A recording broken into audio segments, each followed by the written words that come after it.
Hey guys, welcome back to the channel. My name is Pope Metallicus, and welcome back to Rock and Roll Religion. And we have a pretty awesome episode for you guys today. This is a band that most guys my age grew up with and learned about rock and heavy metal with, and usually smoked pot too in high school. Not that we advocate that sort of thing on this channel.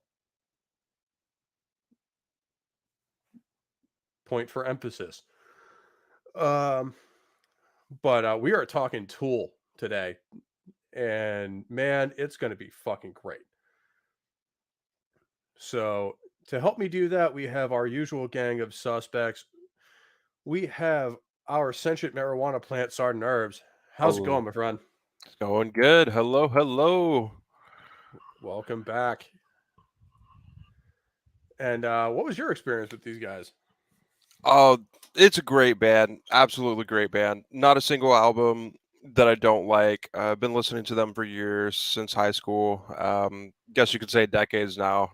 How long I've been planting around Yeah, for yeah, we're bad getting to that puns. age. But yeah, they're classic for me.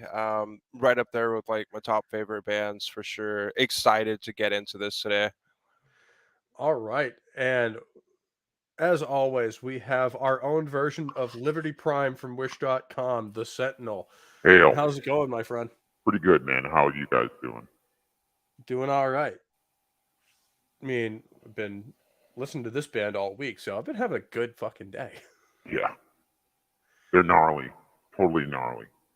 Yeah, I mean, I know you had a bit of an interesting experience because you'd never heard most of their stuff. No, I didn't. Yeah, I had only heard some of the early hits from like Yeah. the late 90s to the early 2000s. And they were regulars on rock radio. And I always enjoyed listening to that stuff, like driving at night, looking for house parties in high school. Yeah, absolutely. Totally tripped out. Great. And returning to the channel from a long absence, and we miss him, is Imperatus, which looks like he's on mute right now. So, oops. Oh, nope, you're here. Yeah, I'm not sure what happened there. Well, if you keep missing me, aim higher. Yeah, good to be back. Life's been, chaotic for me lately with work and other stuff. But other than that, things have been good. Just dropped a new video a couple nights ago. Gonna be cool talking about Tool. They're not one of my favorite bands, but they're not on my list of bands that I dislike. So there's They're that. an interesting one. Well, I first heard them. The first time I heard them was I saw the video for Sober on Headbangers Ball. Yeah. Whoa. That's I remember that from when I was a little kid. Maybe that was my introduction to Tool. So that's when I first heard them. And as I said to Pope backstage, I never disliked them, but one of the guys I used to hang out with in the late 90s, early 2000s was so obsessed with the band, it just drove a bunch of us absolutely nuts because that's all he would talk about when it came to music. There's always that one guy. Yeah, there is. And that was the beginning of my fanaticism of black metal, and even I was willing to talk about other shit. And speaking of that one guy, we have a guest on this stream, a man who might be well known to most of our listeners, legend in his own right, and an actual cyberpunk hero. Please welcome Mark the Cyborg. Hello, everybody. How's it going, Mark? And yeah, I suppose I'm probably the annoying Tool fan guy, but at the same time, I don't think I've ever about anything, be it a movie, a band, or I don't know, a game, been like, this is the absolute best, and I will not talk about anything else. So I've never been that guy, but generally, I would be the person who would, if like someone said, yeah, Tool's not that great, I'd be like, okay, sit down. and then I would probably end up trying to explain it to them. I've since learned that, like, I don't know, no one really likes that, so you probably shouldn't do that. But they are a band that definitely means a lot to me. I was born in 1984, and the first Tool album that I remember hearing was Undertow, and it was because the guys who live next door to me, like the brothers, who taught me how to play guitar, but we're basically just like, yeah, Tool, like this is a band that you're not even ready for. Like you can play like some Smashing Pumpkins stuff and Nirvana, and that's fine, but like Tool, like you got to really like learn the rhythms and count in weird ways and stuff, and it's like really nuts. And I was like, oh man, like this sounds really awesome. And yeah, so I've been listening to them for 30 years now. And it's kind of wild to say, it's been damn near that for me. Like I remember hearing Sober on the radio all the time because my mom used to listen to BCN, which was our local rock station in Boston. So I did pick up Undertow, and getting into, well, we'll get into the graphics, like I usually forget to do until we're like 20 minutes into a conversation already. But yes, I have to have my own little splash page. But Undertow, I wasn't a huge fan of this record on the current listen. I have a couple of songs that I really like on it, but other than that, it's just kind of meh to me. Like obviously Sober and a couple of the other ones are absolute classics and the reason this band succeeded. But overall, it just seems kind of, these are one of those guys that their first album didn't do it for me, but their later output would. So what do you guys think?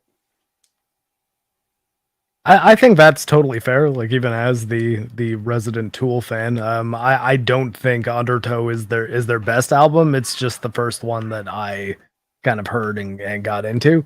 Anima though, I think is the one that really kind of made me a huge fan, because that was the one that I remember like, oh, okay, that I was already aware of the band when that came out, and it was kind of famous for having a what's the word for that? It's like, is it like not a lithograph, but it's when you look at something from a different angle and it like changes the picture. It's not 3D, but it had like a CD case that had sort of it almost looked like it was animating depending on how you looked at it. I think I know the one you mean because I owned it. I think that was Lateralis. No. It was definitely Anima, 100%. Lateralis had kind of a crazy CD case as well, but it was one where there were a bunch of layers to an image that like the sort of the Lateralis art that's the musculature, like it's like a person with no skin. I couldn't actually find a picture of that I could actually use for this slideshow, unfortunately, because the art on Lateralis is beautiful, but we'll get there. So but no, Undertow, the version I have of this is not this album cover. It's literally just a barcode. Interesting. That's the original CD. Whereas this is the current album cover that they've changed. Oh, weird. Yeah. Well, that's what I get for buying albums back in the day. And sometimes you end up with some stuff that the band doesn't go with. It was literally just a barcode. And given his later anti-corporate sentiments, I think that was a statement in and of itself from Maynard. Because, I mean, we're going to get to the next album and some of his, like, Enema, we'll talk about that when we get to it. But overall, Undertow, I think the band was okay. Like, I did like the musicianship. As always, the bass and percussion is absolutely impact. I actually think Intolerance, the first song on the album, I think it's the most impressive song that on the entire record, personally. Musically, and it's got like a really sort of complex rhythm. Or not like super complex, but it switches between two time signatures, bar by bar, and that's kind of become something that they're sort of famous for, and it's also something that I think a lot of people who don't like the band think is sort of cringe. Like it's like, oh yeah, 2 album, just drop D tuning, have it so that it always resolves to the opens, like the open string, like the open D, and Yeah. throw in a couple different time signatures. Boom, you got a Tool song. It's like, well, I mean, But at the there's a same little truth to that, but there, it's not. there is, but at the same time, like the way they set their tone and especially their lyricism is what makes Tool. Mhm. Like Right. Sober is there's a reason it's a Radio Rock hit. Yeah. And it was just him. And a lot of it is Maynard's writing. Yeah, he's a interesting guy too. Speaking of like military experience and stuff, I think he was American Army infantry, He was like for I think 3 years before joining Tool, and Mhm. now he like runs a vineyard. hey man, like and dude's lived a life. hey man, like we're both part of it. I mean, I know I'm a Marine combat veteran in the infantry, and like you know what, sometimes like you're just done with that shit. Oh, I can I gather. Like that's just part of your life that you're done with, and you want to just do anything else. And you know what, that's been part of my journey is learning to play guitar, getting a full-time job, and then just talking about heavy metal because it's what I like. Yeah, I mean it's honestly any of my traumatic experience or the things that were difficult to see didn't really happen combat side, as I've never had a combat deployment, but I've worked on the civilian side as a ambulance medic, like a paramedic, because that's something that we have to do for our Canadian Army medic training. And yeah, you're either built to see some of the things that you have to see for that line of work and be able to continue doing it, or you're not. And puppies, come on, relax. Oh god, I got a chihuahua encroaching on the couch and now the poodle is angry. Okay, hold on 1 second, I'm gonna mute. That's fine. We love doggos on this channel, and no, There you're we go. absolutely right. Yeah, a female poodle is very territorial. Mm. And you're absolutely right. Where like I was built for it, but it wasn't something I wanted to do. Yeah, and that's what I was going to kind of end with. But even the people who are built for it, like there's a time limit for how long you can be exposed to the really intense stuff. Like it's like you don't want to be around that stuff longer than you need to be. No, you're absolutely right. And I think it takes a veteran like us who has seen that kind of shit to be more of a pacifist. Mm-hmm. In that, like, yeah, it's necessary sometimes, but you don't do this shit any more than you need to. Yeah. Because you're subjecting not only yourself sometimes, but other people to things that are hard to unsee. Yeah, or impossible to unsee. Yeah. But anyway, like this album, not my favorite, but they were building to something. And you could hear that in their musicianship and the lyricism. And in 1996, we all found out what they were building to with Enema. This album is absolutely fantastic. Oh yeah, this is a great album. Mm-hmm. And he was laying down what I call heavy metal diss tracks to some people in this song, especially Eulogy. Mm. And Eulogy is an incredible song. It is, and I don't know if you know the story behind it. Feel free to remind me. I believe I have heard it before, but I won't be able to recall it offhand. It's his last fuck you to L. Ron Hubbard. Mm. He had this hatred for Scientology. I don't know what it was. I don't know what his personal history is with Scientology, but he has a hate on for them, which is completely understandable. Yeah, I don't think that would be a hard one to arrive at a logical conclusion as to Yeah. why you would hate L. Ron Hubbard. And also, the reason he sounds so angry and the band sounds so aggressive on this record is that his mother had died of cancer not long before they recorded this album. Mm. So I can completely see him just being pissed off at the fucking world. And songs like Hooker with a Penis, Yeah. or Anima. The Poser fans. Oh, dude, they bear that out. And probably just like, him letting out the natural hatred he had for, like you say, Posers or LA in general. Yeah. And that's the thing. You gotta setting the stage for them kind of coming out of California punk / metal scene at the time, where they were friends with guys like Rage Against the Machine and stuff like that, and you can imagine there being tons of like record labels coming in trying to turn every single one of those into manufactured pop that they can monetize. And I think like Rage Against the Machine, I think held off for longer than they could, and they broke up for a good chunk of time. But Tool is one of those bands that it's like, in my opinion, I don't think anyone could ever accuse them of selling out. In my opinion, Rage Against the Machine is one of the most sellout bands of all time. Yep. Well, yeah, history has borne that out for sure.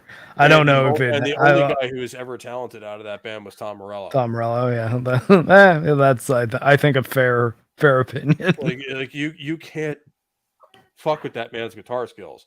Yeah, and I think it's less about his. And while this is a tricky thing to word, because I don't mean to say that I don't think Tom Morello is a skilled guitar player, because he is. I think though that for him it's less about his skill and more about his creativity.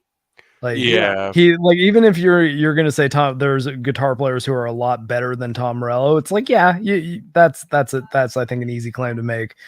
Try to find some more creative ones though. It's like depending on what you're talking about, that's a high bar. You might be able to throw Eddie Van Halen or maybe Glenn Tipton into that category, but I'll put Yngwie above him. Yngwie is not as creative as you think. But he's incredibly technically skilled. Really, he is. Like to an unbelievable degree. But all of his solos, especially, are based in Baroque music. True, yeah. Let me point this out. Personally, I think Yngwie is a better songwriter than he is a skilled guitar player. And the albums throughout the decades have kind of borne that out a little bit. Tom Morello is a good, unique guitar player, but his songwriting, some of it is really good, but I don't like some of his later stuff. Well, what I think is Tom Morello's both a weakness and a strength, depending on how you're looking at it. But I think the thing that makes him unique is he approaches, which makes sense for being in Rage Against the Machine, he approaches writing his guitar riffs as if he's constructing like beats for a hip hop record. And so it's why it very often Tom Morello's riffs are kind of based around like a hip hop rhythm, and are usually very identifiable as sort of his kind of funky, 4-bar passage thing. Like he doesn't do a lot of complex, what would be the word for it? A lot of complex melody in the middle of the song. It's very rhythmic guitar work and usually very easy to play if you're, like a kid learning how to play guitar. Where it gets more complicated is like, okay, what kind of pedals is he using? Is he like doing some weird shit where he's using like an Allen key and maybe creating feedback in between like one of the pickups and the strings? It's like, okay, that's the kind of stuff that's like, oh, well, you can play most of a Rage Against the Machine song, but playing all of it perfectly is tricky. Like you might be an incredible guitar player and then take a year trying to figure out exactly how he did a certain thing. Well, and then then there's guys like, my era, or the era I focus on, like Eddie Van Halen, where it's just like you can watch him play guitar and still not know what the fuck he's doing. Yeah, that's true. You're just like, no, I just watched him do it. I just don't know how he did it. Yeah, it's like the human fingers aren't supposed to move like that. Yeah, exactly. And oh man, like that's why he will go down as one of the legends. And he It's was 'cause- making like animal sounds out of his guitar before anybody else did. yeah, Like and he was the doing it elephant, just, baby elephant. I saw him yeah, doing. I and was he like, was how the just fuck did he using do that? 6 strings and a whammy bar. Just nuts. Like that's the crazy part is he wasn't using like ridiculous, editing and stuff like that. He was just making that happen on his own. Yeah. Well, I I saw- mean, and that was something that I always was intrigued about on the Rage Against the Machine albums as well, because there's always a note in the liner notes that said every single sound you hear on this record was made with guitar, bass, vocals, and drums, or Yeah. something of that effect. And I liked that they went out of their way to say that, to be like, yeah, there you could very well think that we cut to a turntable for this thing, but they understand that that is a guitar. Oh yeah, no, I mean, and that's absolutely commendable. But especially on this record, like these guys were just laser focused on this, and the whole album is just aggressive. It's dark, it's pounding, but god damn, do they have some good tracks on this? Oh yeah. Oh yeah. Like, this is where Tool came into their own, I think. And also like 46 and 2 in particular, that's the song that made me really want to get good at playing bass. Yeah, I was just like, wait, hold on, absolutely see that like that's a bass at the beginning there. Like I remember like asking my friend, he's like, yeah, it's a bass with just like a chorus effect on it. And so then I would take like my dad's old like Ibanez bass and like plug it into a chorus pedal and be like, bro, I was like, oh shit. Mhm. But yeah. Oh man, like this band for their whole career has basically showcased what you can do with bass and drums. Yeah. And the guitar is kind of almost an afterthought I would agree. of like you need it to make the sound complete, but like the bass, like that bass rhythm has always been the real driving force behind the band. And 46 and 2 is where you kind of run into Maynard's obsession with Carl Jung. Yeah. Good And- pull. Yeah. Yeah, I can already tell that you understand that. Well, yeah, and because I had to study Jung in psychology in college, and it shows that like he's kind of reaching out into genetics as well with 46 and 2, because the average human being has 44 chromosomes and 2 to designate gender.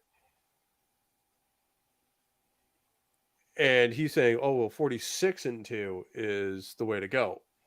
Unfortunately for him, there's a problem with that. In that having an extra chromosome pair is the medical signifier for Down syndrome. Not Yep, kidding, that that's actually a fact. Yeah, I believe it's Down syndrome's extra 22nd Is- chromosome Yeah, it basically copies one of them. or 21st. Trisomy 21. Yes. 21? Yes, I'm pretty sure. I don't know. It's been a while since I've studied Downs. Like, Well, yeah, I mean, Um, I've never no. understood that, but just my understanding of biology is that a 23rd chromosome pair plus, the 2 that signify gender is Down syndrome. So maybe he was a little off in his genetic calculations, although Jung had said that at points in his career. Because Jung was in the field in the 1910s, the 20s. Mhm. So they didn't understand a lot of the stuff we know now about genetics and shit like that. So if you I think though that the Jungian stuff where he's talking about the shadow and change being result of sort of contextualizing yourself within the framework of your shadow and the darkness that is inside you. No, Like absolutely. Like that it's shit a lot of is talk about like the spot Jungian on. shadow archetype. So, Like, yeah, no, like that's spot on. And he seems to have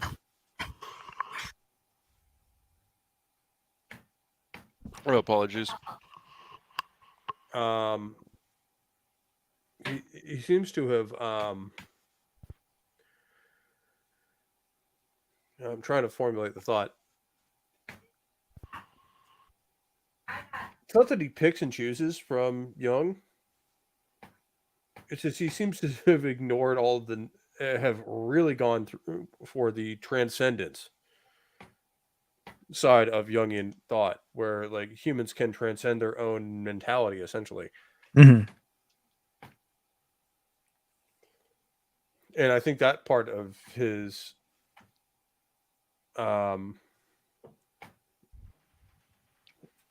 philosophy is really cool. Where you get to like and he even says it like what it takes to step through Yeah. and into this new mind state, which I think Maynard at least believes he exists in. And given their later output, it seems like he exists in that mind state. Whether I would say that that's definitely fair. whether I agree with it or not, like the man certainly believes that he has done that and is kind of looking at things from the outside. And it kind of makes you think that I in an almost totally unrelated way, I can loop around to how my thoughts on Rage Against the Machine have been affected in the preceding years since things have happening, that you don't necessarily need to agree with the mindset of an artist to appreciate the art that they make from it. So it's like absolutely. It's interesting to say like, yeah, you can appreciate Maynard's perspective and understand the art that he's made from it, even if you don't agree with the underlying philosophy. That's like, yeah, so that is something I disagree with, but I'll be damned if you didn't make a damn good song out of your view on it. No, that's absolutely right. And let's just take a second to, recognize the guys in chat, because these guys, every week, they have some great insights for us. And they're why we do this show. So, praise be Lord Thoth. Herbs and Sentinel, obviously. Brick, you've been a follower from this channel since when I was a gaming channel back a year ago when I first started up. So thank you for hanging out. Soul Assassin, as always. Hell, brother, you're here every week and usually have some great things to say. Almost always. And then Trey Courtney's here, which always glad to see you, man. Shout out to the homie Trey. Papa Cotton is back. Trey. He's not back. He's apparently been in the chat this whole time, but unfortunately, YouTube didn't acknowledge the fact that he got on my block list somehow. Which is funny because I've never blocked a single fucking person from this channel. But welcome back, Papa Cotton. I fixed that shit. So welcome back, man.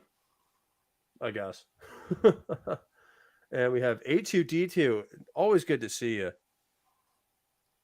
And Christian, as always. Great to see you, brother. And I can't wait to have you back on the channel. And let's see here. Oh, we have Arcasul. How's it going, my friend? And hey, man, I'm glad you're enjoying the convo, and we're just getting started, man. And Jaffo, well, I mean, You're insightful too, but in some rather disturbing ways that probably are best left off of recordings. But yeah, man, to get back to it, Anima, it was just an absolute masterpiece of just working through aggression and anger. Mm-hmm. And some very righteous fucking diss tracks in the middle of it, like Eulogy or Hooker with a Penis. Mhm. Or the Anima, even the title track is Oh. basically just about phony people in Los Angeles. Oh yeah, and how Oh, he yep. wishes that Los Angeles would just go the Yeah, fuck just- away. It wishes that Los Angeles would become Arizona Bay. Yeah, And as someone that has visited Hollywood and Los Angeles a number of times, I can definitely agree with that sentiment. There's some, not so great people out there. oh man, and as someone who served like at Camp Pendleton for 3 years, Mm-hmm. I went to Los Angeles twice Oh man. It's a in 3 shithole. years. It really is. Yeah, I Yeah. wouldn't mind if that, completely turned into Sodom and Gomorrah and just burned to their ground. Hey, I mean, Oh well, and there are that, parts of it that already are basically. and that was kind that's of true. that was kind of his point, where it's just like, just wipe this place off the fucking map and Yeah. let's start over. And I've been to Skid Row too. It's not a pretty place at all. No, it's it really really not. isn't. It's it's sad. That's why I used But to hang out in San Diego more most of the time. Yeah, and OC and San Diego, those are better places to be for sure. But Yeah, I did a summer semester at University of Southern California, and I really enjoyed my time out there. But all of the really cool people that I met that stuck around in Los Angeles kind of hate it now. So like I'm kind of more going based on their opinions that it's like, yeah, no, it's not a place that you want to be for all that long. Well, I mean, yeah. I mean, even 10 years ago, when I mean, over 10 years ago now, Mm-hmm. when I was out there, it was still a shithole. Mm-hmm. Like, and I mean, the things you see in LA, you can't even describe. Just like the mass of not only the homeless, but trash everywhere. And this was a decade ago. I'm sure it's gotten worse Yeah. since then. Oh yeah. Oh yeah, I'm sure. Yeah, I was last there around the time that 10,000 Days came out, because I remember Okay. that was Oh, like wow. the album that I was listening to the most when I was there. It was like 2006. But yeah, no, it was I had a great time when I was there, but even I lived in a pretty rough area, because USC is a very beautiful university campus that's kind of in the middle of like downtown LA, and it's pretty rough outside the campus, I'll say. Yeah, it's basically surrounded by Compton and a lot of the hard cities. I mean, the hard sections, the ghetto areas. I walked one of the first nights I was there, like maybe the first like weekend night, I went to my buddy who was living on campus's dorm and just like smoked a joint and then walked home at like 2 a.m. to my like about a kilometer off, or I guess half a mile off campus housing. And yeah, that was the last time I ever traveled on foot. I went and bought a bike the next day. I need to be able to travel faster. Like this is I got home okay, but like, oh, that was touch and go. And Soul Assassin, I actually did. I did meet Lemmy at one point.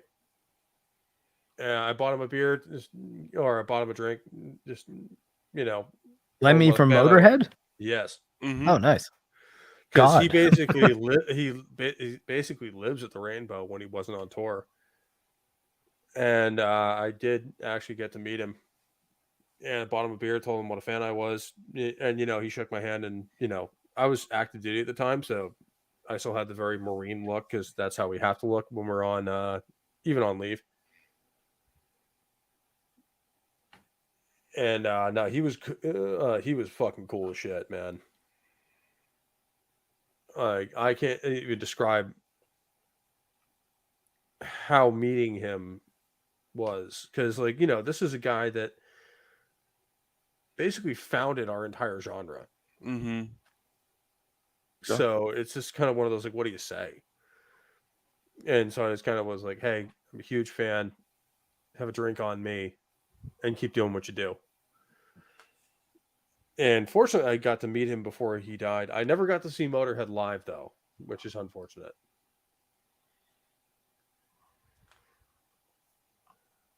But no, man, like, the experience, like, having experienced LA, I can totally understand the mindset that went into Enema. Mhm. And that just get it the fuck out of here and let's try again.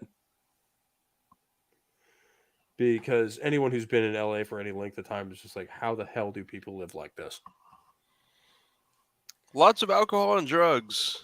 Well, I mean, unfortunately. yeah, the sad part is you're right. And a lot of money, because I think that Yeah. my one summer semester in which I took one film course at USC probably cost about as much as an entire year at York University in Canada, and like with a full course load. Oh man, yeah, it's And that was expensive. 2006. Yeah. It's gotten It far was- worse since then, man. Again, like, and I don't regret my time there. Like I said, I had a great time and I met some awesome people. But man, it's a pricey place to be, and everywhere that doesn't look like it has a lot of money sunk into it looks pretty rough and Papa relatively Cotton, unsafe. the way he is selling it, it is pronounced enema, as in flush this thing the fuck down. Yeah, and well, I mean, I was going to bring that up because I tend to say anima because it's spelt with that yeah, the sort of AE character. But the interesting thing is because on ANIMA is Latin for soul, and like enema, like, which is an extra e in the middle too, is like the basically a gust of water that goes up your ass to like make you flush out anything that's in your lower colon. Yeah. And I think that it's interesting using that character that like a lot of people have interpreted it as it means like a cleansing of the soul, like and a soul enema is what the album is. Well, I Because- mean, and in a lot of ways it is. enema for the anima. So essentially, saying or implying rather that your soul resides in your colon or your ass. That's Yeah. just so cheeky. I love it. I mean, Objective fact. Oh, that's funny. Given how many times I've been to Taco Bell, that explains why I don't have one anymore. But no, it is true, and I think he did mean that intentionally. In kind of that duality of both, the enema being the soul of the thing, and also it needing a fucking cleanse. Mm-hmm. Mm-hmm. And it's clear by his lyrics. Holy shit! This is definitely the angriest Maynard ever sings on any of the records. I would say that's fair to say for sure. Especially given his mom was either dying or dead of cancer at that time. I can see that rage and anger. Yeah. Just being directed at something. Mm-hmm. And it's not surprising that he, I think, grew up in LA and moved to Arizona. So, like, he had I think he did that in like the late 90s, like, or shortly after this album came out. So it seems like he had enough of fucking California. Lots of rockers in Arizona these days. Yeah, because they had enough of California in their bullshit. Yeah. Which I can't really fault them for. But moving on into the next one, which is my personal favorite, Lateralis. Mine too, actually. Mm. Dude, the musicianship on this record just goes to another level. Oh, Yep. yeah. Whether it be the Schism or Lateralis itself, or my personal favorite pair of Parable and Parabola. Yeah. Oh, man, it's just so fucking good across the board. Yeah, when I listened through the track listing and I got the Parabola and it just right off the bat just hit, I was like, yes. Well, I was waiting especially for because something like that. because Parables Parables, kind of, the intro, yeah. yeah, just kind of lulls you into it. Mhm. It just kind of like puts you in a trance, and you're just kind of like okay, this is just kind of such a weak or weird song for them, and then it just kicks in. Yeah, and basically Parabola. the song is like it goes through like an entire version of the song that is then remade in the next track as like just heavier and more aggressive. yeah, just recontextualizes like, oh yeah, but what if this song was like incredible? Yeah, like, and that's what I love about the duality of it, and that's why I include both as kind of my favorites, is that they did the song kind of slow and really lamenting, Mhm. and then they just kicked in the fucking aggression and brought it back to what we expect from Tool. It's just like, okay, here it is. It's just like, okay, and the way they just seamlessly transition between those two tracks is absolutely intentional. Yeah, very very effective as an experience for the listener if you're listening to the full album, which especially for this band is often very important. X-Ray Girl, stop it. I'm sure you guys can hear her. She's playing Vermintide. Kill those Black. rats, X-Ray Girl. Kill those rats. X-Ray Girl, chill out. Yeah, seriously. What's hilarious too is that both the puppies are like totally passed out on the couch beside me. They're each curled up into individual balls, and JoJo's just kind of looking up at me like, "What? Why is there noise? Make it stop." Rocky's just like, "Well, if I can get away with sleeping right now, I will." Rocky's a puppy after my own heart. Yeah. And apparently Papa Cotton's seen them live. I never have. Oh, I have. I want to. How long are their sets?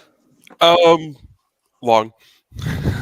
Yeah, generally, like especially if it's a full blown show that they're headlining. I've seen them in a couple different contexts, including like them headlining a big long outdoor festival that has like 20 bands at it, which is a different experience, but it's really kind of interesting to see because it's like an outdoor show that had a whole bunch of other bands with a whole bunch of different styles at it just kind of becomes a Tool album when Tool concert when the sun goes down. And it was kind of an interesting experience because it's like, oh, especially because I'm sure you guys are aware of Maynard kind of standing at the back of the stage as being kind of his thing because and his whole deal is, I mean, you could, like a lot of people say like, yeah, well, it's kind of a what would be the word for it, like a pompous move to be like, oh, I want the music to be a star. Or what? Pompous is not the word for it. What is it? Pretentious. That's it. Pretentious. Yeah. Yeah, but at the same time, it's like, I don't know, man. It's kind of interesting seeing a dude who he's not very physically imposing. Like he's a fairly thin guy, like shaved head, and just is standing at this backdrop, usually that's a screen of some kind that he's silhouetted against, and then the guitar. Yeah, like he's not a big guy. He's like, I think he's like around 5'8", maybe like 5'7". He looks taller than that. Is he? Well, I mean, I think a part of that is because he's usually standing at the very back of the stage on like in front of a projector that's making his shadow look huge, which is funny tying that into like 46 and 2. But then it's in addition to that, he's got the guitar player and the bass player are like the front men essentially, and the drummer's kind of in the dead center of the stage. It's musically is kind of how it should be. Yeah. And I think it's interesting to see they put on the band. Yeah, and to have any singer kind of contextualize himself as like backup to the music, I think is cool. Band for me, guys. I'll be right back. The one time I did get to see Tool live, it was an outdoor music festival, which I technically didn't pay for. You know, I just kind of stuck around the back and like just hopped over the fence. No security was around. Hey, not condoning it, but we've all been there. I was young, I was like, hey, I really want to see Tool, and they were a headlining band. it was the most interesting performance that I had ever seen. You know, let alone it being Tool, but specifically what Maynard was doing. He he's a bit of a character, like you were saying. Like at first he was like in the back. It was a silhouetted. You couldn't really see him at first, and then when he starts to walk up, he's in this suit. Like it looked like it was like a homemade like robot suit, like this like orange plating, kind of like if it was like what are those like Fallout power armor suits almost. Yeah. Nice. And you know, about like an hour and a half, 2 hours in, he just takes off the suit and the rest of the time is just running around in tidy whities because you know it's you've got all those fucking like lights shining down on the stage. It's hot as fuck, and Maynard, just being Maynard, decides to take the suit off for the rest of the show, and it was a good 4 hour show that they played And at the festival. And it would not surprise me if that had some kind of symbolic meaning, at least to him. to him, I'm sure, yeah. For the rest of us, it's probably like, oh, hey, Crazy Man took off his fucking power armor. Hey, I'm 100% certain that most of the people that are in the bands I like can be accurately described as crazy men. Oh yeah, Well, and with how that- much DMT the guy's done, like Yeah. it's just par for the course. Well, even Lemmy said it. Like, we don't go to rock shows to see the guy from next door. We go to see a Yeah. being from another fucking planet. Yeah, exactly. Right. You don't want to see the normal dude. Yeah, Yeah, which is I'm why, like, certainly in that boat with you there, Mark. With most of what I listen to, the guys are crazy men in some way, shape, or form.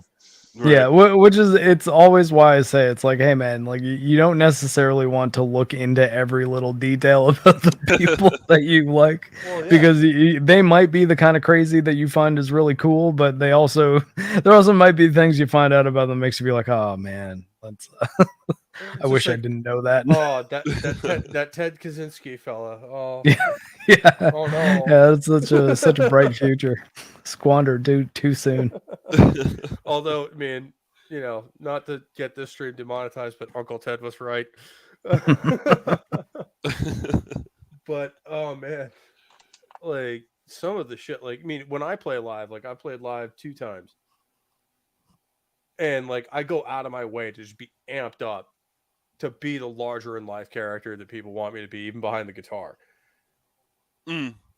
Like, you know, you go out of your way to fucking acknowledge the audience when you can and fucking interact with them, because like that's what they're there for. Yeah, Oh yeah. absolutely. Like, even as part of a tribute band, like, you know, what I usually do. And although I am working on my own original stuff, and you guys might hear it at some point. Nice. Okay. And when I say at some point, I mean before the heat death of the universe. Well, that's at some point. Yeah, it is. It is some point in the future, yeah. X-Ray Girl has just walked into the room. Hi, X-Ray I'm Girl. on a podcast right now talking about Tool, honey. Hi, X-Ray Girl. She said, "Hi, Tool." No, that's the band, my favorite band, who I've told She's you also not many wrong. times. Yeah, I was You about to never say, remember the name of. It's Oh, okay, man. Rocky. It's okay. To be called a tool by X-Ray Girl. Oh, Yeah. that hurts. It hurts so bad. But in all the right ways. Well, I've been called worse, so it's fine with me. Oh, yeah. Yeah, me too. Yeah, I think she's got to get. Honey, when do you go to work? Oh, Okay, she's I got suppose. overnights. Ugh. Yeah. That's why I Oh, spent most no. of the day just kind of hiding in the basement streaming Cyberpunk because Uh-huh. I wanted to let her sleep. Do you know what happened when he played Tool? This happened. My ears hurt. Yeah, X-Ray Girl doesn't really like any music with guitars in it, so she's Ew. Screaming. yeah, she's not. The music is not the foundation of our relationship. We'll say that much. And to think, X-Ray Girl, I gave you a hug. Yeah, he says, and to think I gave you a hug. Apparently, you met him in Boston. I'm so sorry. Not really. Not really. That was actually before I even really had a channel. There you go, and he has since started a channel. Hey, she can't hear you, Cool. sorry, because I'm hearing you on my Yeah, headphones. no, absolutely, I understand. But yeah, she's a good wife. Well, F's in the chat to X-Ray Girls overnights. Jesus. Yeah. I've done that before. It's Yeah, not fun. been there, I done think that. this might be the only one that she's doing this week though. So, and That's not she so bad. hasn't been on nights like for a week prior to this. So there's Hey, there's at that. least, at But least it's not every night. Like when yeah, that's true. one of the jobs I had when I just got out of the Marine Corps was doing like overnight security, Yeah. and I lost my fucking mind. Yeah, night shifts are they're not for everybody. I was when I was on EMS, it was in what's effectively Canadian Pittsburgh, Hamilton, Ontario, Oh no. and so it's like our steel town. Mm. But I was there on straight nights and would get some of the craziest calls at like 3 a.m. It was always like 3 a.m. It was never 2, it was never 4.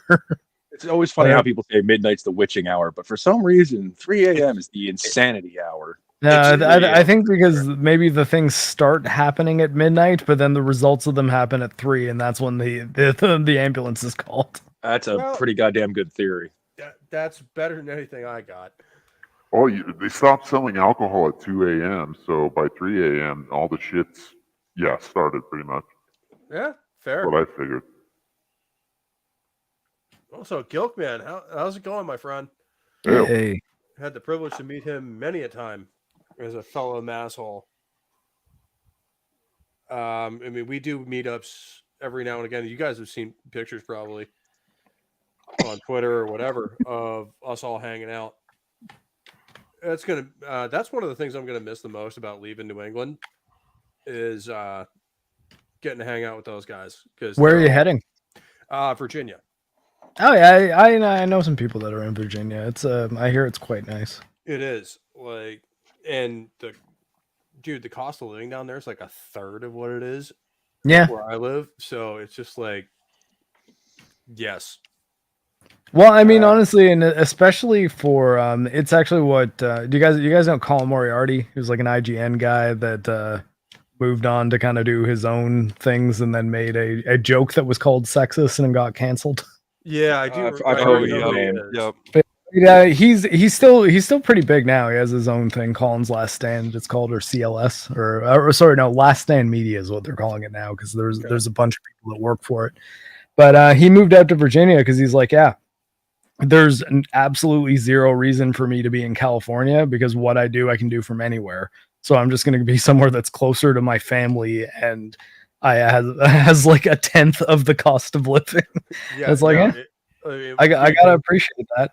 Dude, which is why, like, I mean, you guys know, what's it like, Hassan Piker, like the Twitch streamer dude. Unfortunately, I am well aware. Socialist. That's like, but like, whatever. I can have a Porsche and like live in a $3 million $30 million house in like West Hollywood. It's like, or, I mean, you're a Twitch streamer. You could go to Nebraska and do the same job, man. Dude, like, my favorite thing with Hassan recently was Sam Hyde's reaction to him. Oh God, I can only imagine. Oh no, have you not seen the video? No, but I can only imagine that Sam Hyde's reaction to Hassan would be hilarious. Oh, dude, I'll send it to you after. Like he did like celebrity, like YouTube boxing. Yeah. And like part of his promo for it was just like, my next one's Hassan Piker. I'm coming for you. Well, wasn't it Sam Hyde who was banned from going to the event? He was supposed to, who was he supposed? Sam Hyde was supposed to be boxing somebody, but then like whoever was organizing that event like banned Sam Hyde from showing up, even though he was going to. But it was like I'm not aware of that incident, but yeah, no, there was a weird thing that happened with Sam Hyde in a celebrity boxing thing recently. Having seen Sam in real, he's a big guy. I wouldn't fuck with him lightly, and I'm 6'2". Like, I'm built like a brick shit house, and I'm former hockey player, but like he's a serious dude. Yeah, I think a lot of people sometimes will mistake the advantage physical fitness has over just sheer size sometimes. Oh yeah. And if Sam is just a guy who is like maybe a little overweight, like not in fantastic shape, but also he's like constructed to be a large human, it's like, hey, you probably don't want to fight him. Yeah, I mean, don't get me wrong. I'm a little fatter than I used to be. But At a certain point, though, like if you fight a guy that's just huge, it's kind of like you're not fighting a human, you're fighting a bear. yeah, exactly. No matter what you do, you're still probably gonna lose, even if you're really skilled. Yeah, it's like I say about like a lot of like the UFC heavyweights. Like that's not a man, that's a truck. Human beings are generally not built that way. It's like that's a truck with fists. Yep.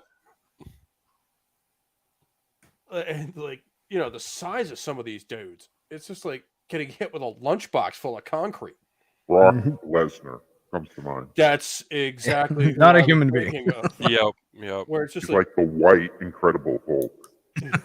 like taking a punch from that dude must be like getting hit with a lunchbox full of concrete. Bro, he turned Frank Mir's face into hamburger, dude. Yeah, It would be really funny if Brock Lesnar's alter ego was like a scrawny, like Steve Urkel looking guy. He's really angry, and then he turns into Brock Lesnar. He's the White Hulk. Oh man, I mean, how funny would it be if these guys actually watched this show? Like, not that anyone does, but you know. I'm sorry, Brock. I'm a big fan. Hey, I'll always do the show as if there's tons of people watching. I mean, that's what I did. That's what I've done since the start. And you know, if any of the people we talk about actually watch this show, first of all, we stand by what we say, and also you could direct all of your hate mail to Imperatus. Yeah, wouldn't be the first time. He handles all of it, and he will tell you all the fuck off equally. This is also true. just make that the meme. Be like, you can email hate things. He's not gonna read it though. He's just gonna auto reply "fuck off." That would not surprise me if that's his actual like auto response email. Yeah, I mean, at that point, at least everyone knows that they're getting equal treatment. Exactly. You're all being told to fuck off. I'm not telling some of you to fuck off. That's kind of how I roll. Yeah, it's the funny part is the ones who keep coming back after you tell them to fuck off are the ones we're worth talking to. Sometimes, Yep. sometimes they're just dumb and don't get the message. Also Well, I mean, that happens too, which is what UFC is for. Yeah. But no, I mean, this album, I think this was the first Tool album I listened to in its entirety. And Lateralis, are we on now? yeah. Yeah, it's a great one to listen to from cover to cover, as it were. And I think and we are fans of this mentality on this show. You should listen to every album cover to cover. Mm-hmm. Because there is overall messaging and artistic style and stuff like that on these records that you won't get if you just listen to one song.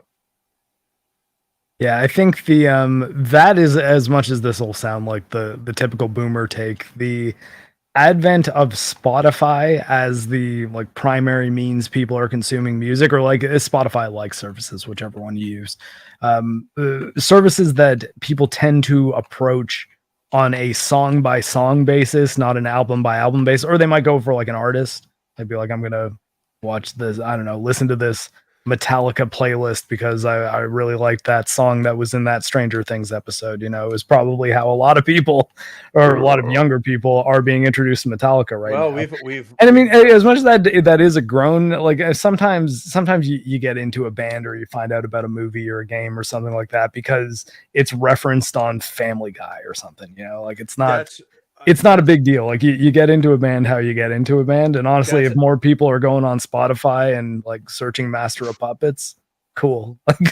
And that's actually how I got into the band Airborne.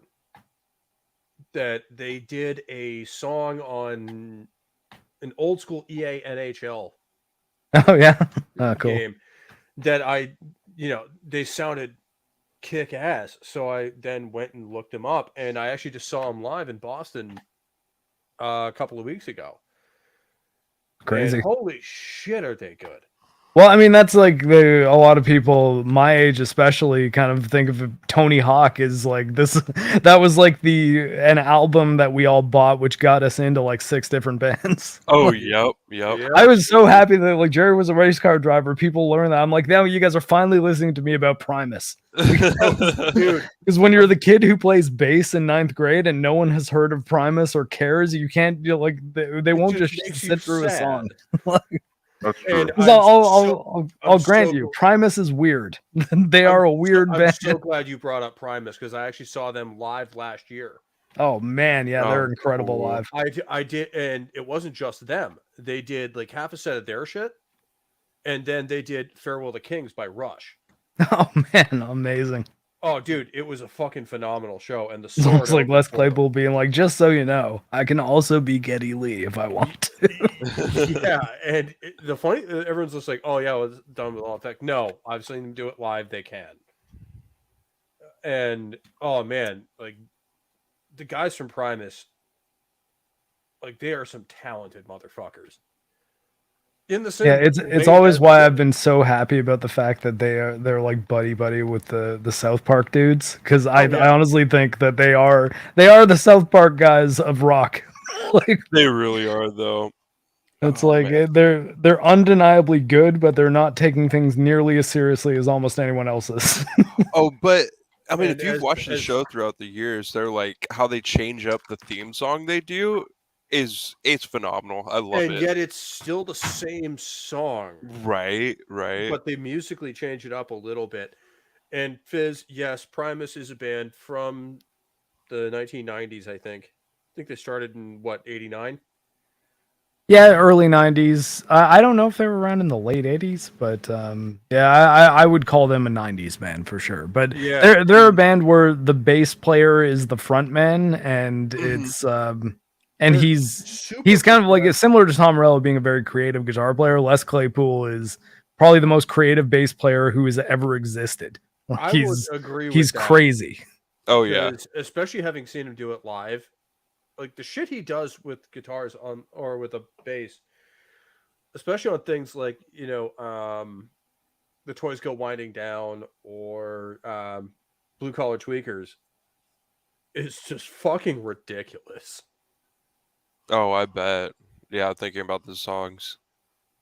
And it's just so cool too that they would do a Rush album live too. I'm still like Well, sitting here they've thinking about it. apparently Toured? Les was saying this live Mm. that they toured with fucking Rush, and that was his life's dream. Oh, that's Because- Yeah, that's not at all surprising that Because Geddy Lee would be his first show, Yeah. his idol. well, his first show was Rush in like 1981 or something like that. okay. Right about the time that Farewell to Kings came out. Yeah, they just played that live as a tour just recently, I think. Yeah, that's the one I went to see. Yeah, because I think a couple friends of mine went to go see that as well. Oh, and my buddy took me to see it, and Jesus Christ, am I glad he did.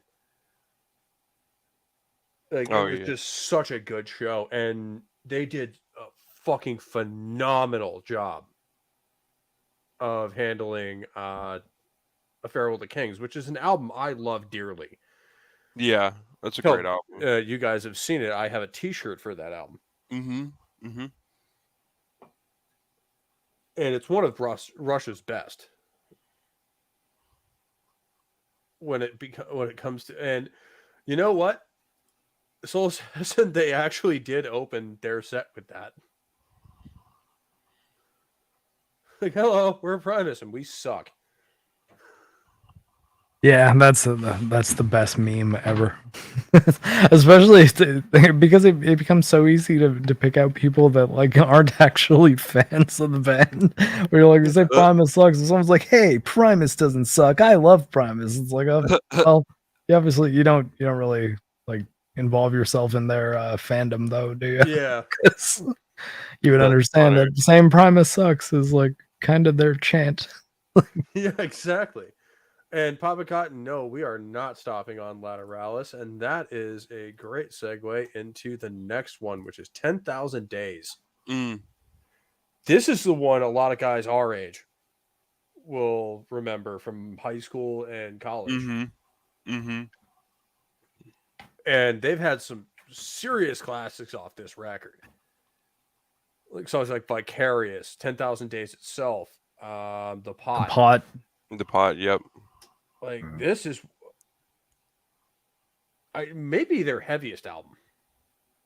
John B's on here too, right? Yeah, Yes, John it B's is. my favorite track on this album. Yeah, for John sure. B's great. It's really good. And, Also, very, very, very bass guitar heavy track. I mean, all of it's bass heavy. Yeah, well, I mean, like as far as the lead instrument of the kind of main hook, like John B kind of pulls you in with its bass line in a way that I'd say Tool usually has at least one album per one song per record that has just the bass line that you hear it and off the bat you're like, okay, this is one that every kid who's learning how to play bass guitar is gonna have on their like to-do list. Or their like Absolutely. goal. Like if I can get this down, I've accomplished something kind of thing that we Yeah. all have as musicians. Yeah. And for Vicarious and Zombie being the opener tracks, like it makes this a real banger of an album, in my opinion. Mhm. No, it's Yeah. just it sets the stage so It really well. does. And this album is so well composed Yeah. where it's just straight up like it comes in hard Oh yeah. and then kind of mellows out a little bit towards the middle. And then you'll still have those spikes of like The Pot Mhm. where like it'll just come back in hard and angry, Oh yeah. Oh yeah. And, which yeah, I comes think back. makes it better than if you're And just then angry all the Rosetta time. Stone towards the end. Oh Mhm. yeah. Yeah. That's a heavy as fuck. And This album, Dude. after Lateralis, I'm really not familiar with their stuff. I just kind of faded on listening to them.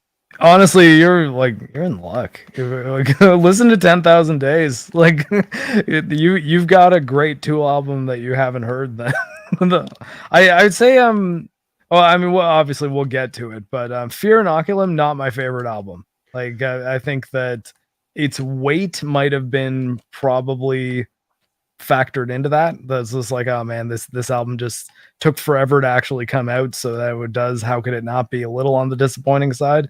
But 10,000 Days is still really I good. kind of agree with you on that, but we'll get to that in a minute Mhm. or when we get to it. Because we're doing the whole band today, ladies and gentlemen. The whole band front and back. Yeah. And what a band. Like, honestly, like Tool, they're not like, the most stereotypical metal band. They're not, what everyone would consider like the hardest band of all time.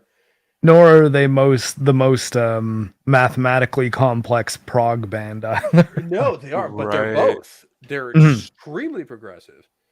Mhm. in Well, their and I think music. that's why they kind of fill an interesting niche, and it's also why I think there's members of those particular more kind of sub fandoms. So the metal would be sort of the general fandom that I'd say it's tricky for like me being a big Tool fan. I still don't know that I would comfortably call myself a metalhead just because I know the responsibility that that trying to claim that title comes with, and I'm No, like, Right. I don't know if I could. I don't know if I could hang with it as like something that I could say, but I think I can very competently talk about Tool. That said, I think Tool's probably my favorite band, but I don't think you could say, I don't think I could confidently say, yeah, progressive rock is something I know the ins and outs of the genre in, because well, that's if you- more complex too. But I think Tool's kind of in an interesting spot where they've got their toes in a couple different pools, you Well, know? Well, Completely that's also agree. part of this journey is, finding bands that you really like, and that leads to something else. Mhm. So, like, for me, if you really like Tool, I think you'll really love Rush. Oh yeah, I'd say that's fair. Absolutely. Yeah. Yeah. And if you love Rush, I would also say you're gonna love Judas Priest. I'd almost say that's a bigger jump, but I wouldn't disagree at the same time. Especially earlier Priest. Yes, absolutely. Mhm. Yeah. Yeah. when they were a little bit more experimental. Yeah, like Sin After But- Sin. Oh, dude, Sin After Sin would be a great recommendation, and it's one of my favorite Priest albums. Mhm. I mean, I can see people who enjoy Tool getting into Opeth as well. Yeah. Opeth's another good one. Yeah. Yeah. Did you guys hear or see Salival, which is like it's a Tool kind of B-side album, I almost want to say, that there was only 2 totally new tracks on it. Most of them were things like live versions or demo versions of other songs. Was that a more recent release? Because No, it was between Lateralis and 10,000 Days. It was Okay. quite some time ago, but Yeah, it was hard to find, and it wasn't very widely available. But I'd always heard of its existence, but I never actually saw it. One of the funny song on there is called Maynard's Dick, and it's hilarious. It's like because it's unlike any other Tool song. It's like an acoustic guitar and just Maynard singing about his own cock in like an almost kind of power ballad way. But the hilarious. The other one though is I think an interesting way to say that, like, from you get your toe in the Tool pond, and then you can step back into something that is different, but at the same time, you like, especially when I tell you what this cover is that's on this album, it just makes perfect sense. And it's No Quarter by Led Zeppelin. Nice. And it is like it's indistinguishable from any other Tool song. like it's like if you had never known that it was a Led Zeppelin song and just heard it, it's like, yeah, no, I have like Led Zeppelin was Tool in the 70s. You're right. I have actually heard the cover of No Quarter. I didn't realize it was off that record. Yeah, that's where it was. I remember being blown away by it too, because I was like, oh my god, it's them playing the Led Zeppelin song that I always said sounded like a Tool song. Dude, like that's where we were at. We're like, not only were we Led Zeppelin fans growing up because our dads were, and that's what we heard, but we could also hear the influence of Zeppelin in a lot of the shit that came later. And it was great. Yeah, it's interesting how all the different genres and styles and inspirations kind of interconnect too, and then looking back and then reading about what any given guitar player or bass player from a band that you like was into as they were learning music, and I don't know, it's and it kind of makes sense when you hear about it. A lot of good rabbit holes you can go down. Fizz asks an interesting question here. We're the biggest 90s grunge bands. I couldn't even who are the biggest or who are my favorite? Honestly, 90s grunge is another thing that I'm big into. So then Mark, you can go ahead and answer this one, because I have a rather different take on 90s grunge. My favorite 90s grunge band is Alice in Chains, and it's followed very, very closely by Soundgarden, to the point that I would actually have some trouble like picking between them given the day. I think I usually kind of land on Alice in Chains though.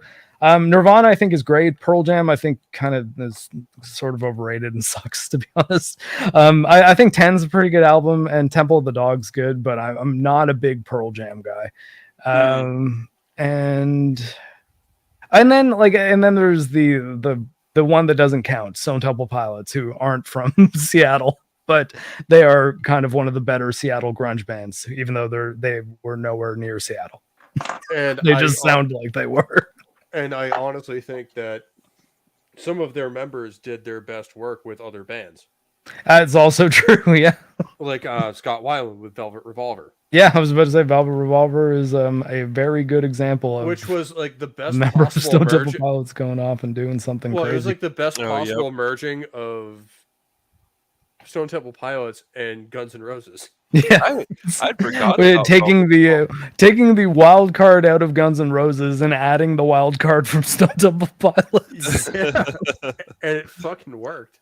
Yeah, well, I mean, yeah, it did. But the problem is they're both wild cards at the end of the day. Although I think it seemed like Scott Weiland, I feel like he'd be more pleasant to be around. He'd just be unreliable, because he'd be like, well, the Scott OD'd today. Yeah, okay, well, sure. Yeah. But Axl, I feel like I think would be annoying to be around. That's that's kind of a hallmark of the grunge era, Yeah, just heroin overdoses. Yeah. Yeah. I mean, And apparently suicide too is the other one. and as much because- as I joke about, grunge as basically being hard rock with a heroin addiction, Not I wrong mean, though. yeah, it's kind of not. Like, I mean, It's- and that's as a person who really likes grunge and doesn't think that opiates are something that you should be turning to, even if you want to get high. Yeah, Um, absolutely not. Like, I mean, not that we recommend that you get high on anything. Hey man, like I said, music Mama especially is Susan, one of please those don't- art forms where if you like someone's art, you've got to kind of try to just disconnect yourself from the stuff they do in their normal Yeah. life. Exactly. Absolutely. Mama Susan, we're not saying that heroin's a good thing. Please, no. Yeah. And the thing is about grunge is like what I've noticed is all the frontmen and so many musicians of that genre or that subgenre of rock, they're dead. Yep. And all the guys from like the glam metal scene in the '80s and Keith Richards and all them, they're still alive. Yeah. What the fuck? Yeah, apparently, yeah. When in doubt, weed, psychedelics, and cocaine over opiates, I guess, is the lesson. I guess I would yeah. not disagree. Like Lemmy says, speed is much safer than cocaine.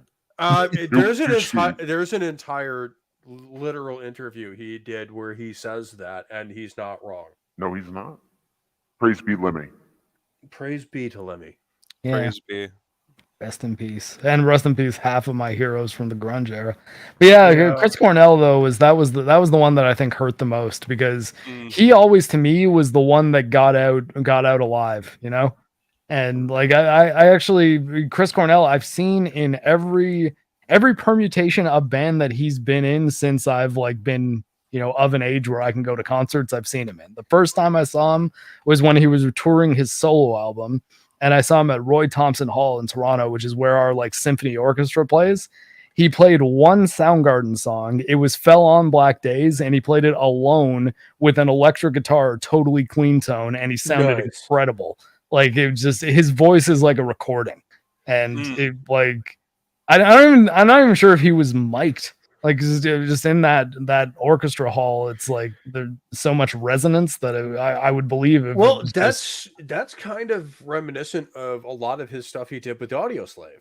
Yeah, Audio Slave I've seen twice, and then the last time I saw him was he and Soundgarden got back together and they did a show at what I don't think is any longer the Molson Amphitheater, but that place in Toronto was the one time I saw Soundgarden, and it was like a reunion show basically. I was when they did some song on like an Avengers movie soundtrack. I think it was like Age of Ultron. They did the theme song for Casino Royale. Yeah. No, well that was just Chris Cornell. Yeah. But Soundgarden had like came back and did some song for some Marvel movie, and it was when they were like getting back together and like doing tours and things like that. And you got the impression it's like, okay, they're aging rock stars and they want to make a little money and they can get back together and play some Soundgarden songs and have some fun. Cool. I think it was Age of And- Ultron, but I'm not. Yeah, like I'm pretty sure it was. I wouldn't be, but when they were touring that, I got to see them, and that was just a couple years before Chris Cornell hung himself. So like, I mean, it's even when they get out of the grunge era, like there's a lot of sadness attached to those dudes. Well, I mean, there's a lot to that tortured artist trope. Yeah, To the point where a lot of them, it doesn't end well, even if they are successful and do well and actually get to do what they want, mm-hmm. which is unfortunate because I think a lot of these people had a lot to offer, Yeah, absolutely. especially the ones whose lives were cut short, like Jimi Hendrix. He was never as depressed as some of those grunge artists. Well, though. no, but I would love to see what Hendrix did Oh, with fuck heavy, yeah. with heavy And metal. Hendrix, I think his issue is just he partied too hard one night specifically. Well, Yeah. yeah, but when you If look Hendrix at had what, lived into the '80s with the introduction of like really traditional, straightforward heavy metal, the stuff he would have Yeah, came you up gotta with wonder would have how- been cutting how edge. that would have he gone. was already going down that road in the late 60s with songs like Voodoo Child and stuff like that, like just extremely hardcore heavy blues. Like he was already going down that route. I would love to see what he would have done with Black Sabbath. Oh yeah, that would have been cool. And unfortunately, he died the day that Paranoid came out. Oh man. So, like, as much as sometimes it is poetic, where, like, one age gives into another. Mm-hmm. Kind of sad, but true. But at the same time, I would have loved to see what Hendrix did with heavy metal. Yeah, that could have been an interesting era to live through. Well, yeah, especially because most of the heavy metal guitarists, like KK Downing, Glenn Tipton, Eric, or David Murray and Adrian Smith, all list him as an influence. Mhm. So how cool would it have been if they got to play alongside him? Yeah, that would have been wild. Even if he stayed as a solo artist, which is what he always was, because I think, he was. I mean, yeah, the Jimi Hendrix Experience was a band, but I mean, come on. Well, yeah, he wrote everything, and Yeah. he was the reason that band existed. Mm-hmm.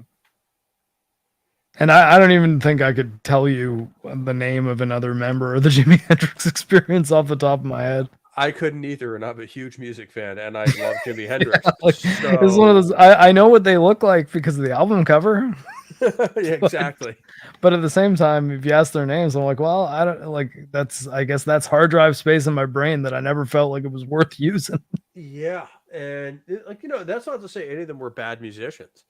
Oh yeah, no. I mean, they held it down and did what they needed to do to make some of the best what we would now look at as classic rock recordings of all time, but like original kind of post Beatles rock music. What would turn into hard rock and stoner or doom rock, or doom metal, especially with that down paced, like, kind of not funereal, but just really oppressive beat. Mm-hmm. And that Tool also has at times. Yeah, absolutely. But I mean, that kind of shit. Like, I mean, we're probably gonna do a whole stream one day of what ifs. Yeah, oh god, music what ifs are crazy. Like, Oh, especially because so often a lot can be changed by things like someone dying before a certain era of music that they would have been perfect for. Yeah, and it's such a fun topic to talk about because the possibilities are endless. Mm-hmm. Especially, a guy like Jimi Hendrix. Commercially, he was never that successful. But every musician since him has referenced him. I think I forget who the writer was, but I believe it was kind of an old famous rock writer said of the Velvet Underground that it would be not a lot of people had heard of the Velvet Underground in the early 70s, but everyone who did started a band was like the quote. And I was like, I was kind of enjoyed that idea that there's some bands where it's like, this isn't a band that's for normal people, but all the people that got into it were like inspired to become musicians themselves. Well, Herbs ran into that not too long ago when we covered Motorhead. Yeah, there you go. Because Herbs, you hadn't run into Motorhead much. Herbs? Oh, I guess he's having a cigarette break. Yeah, he stepped away. Oh, sorry. But no, there are those moments in your career as just a musician or even just as a fan where you just hit that shit that changes your life. Mm-hmm. Like, for me, it was hearing some of Judas Priest for the first time. Honestly, for me, I've even actually referenced it in one of my videos. A very formative point in my life was around the time that Anima came out. And I always will have memories of listening on my CD player Walkman with like little kind of those Sony kind of foam headphones. Oh, yeah. Well aware of the ones you mean. While on my dad's computer. I probably had the same one. Yeah, those ones where you wear them and they have like the bands in the back instead of over the top of your head. Oh, those were futuristic from like the point that I'm talking. I do remember when those started coming out. But like the really when I was in high school. The really shitty foam ones. Yeah, Yeah, I'm talking about like really, really shitty foam, like the kind that used to be the type that you would get on airplanes. Oh yeah. Oh shit, yeah. But I remember being on like those kind of headphones on my little CD Walkman, listening to like 46 and 2 while playing Doom. And it's like dude. considering what I now kind of do on the internet, it's like, yeah, those were my Dude, formative years. I think you and me kind of had that same experience because I first heard some of my first rock and metal albums on my Sony Discman with those same shitty headphones playing things like Doom and Wolfenstein. Maybe Duke Nukem. Yeah, Duke Nukem was another big one at the time. Duke Nukem, though, I found I would rarely put on my own music because of all the funny lines. Less because of the soundtrack. Because I actually did like the music in Doom as well. It's just once you played Doom like 4 or 5 times, it's like, and a new Tool album comes out, it's like, yeah, I'll listen to this while I play.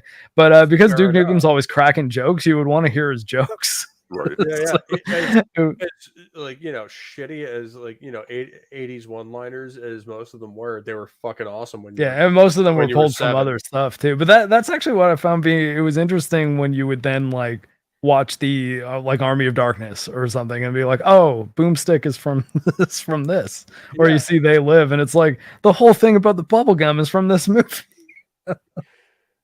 Well, actually, the funny thing is he got the bubblegum from They Live because that came out in what, like 84? Yeah.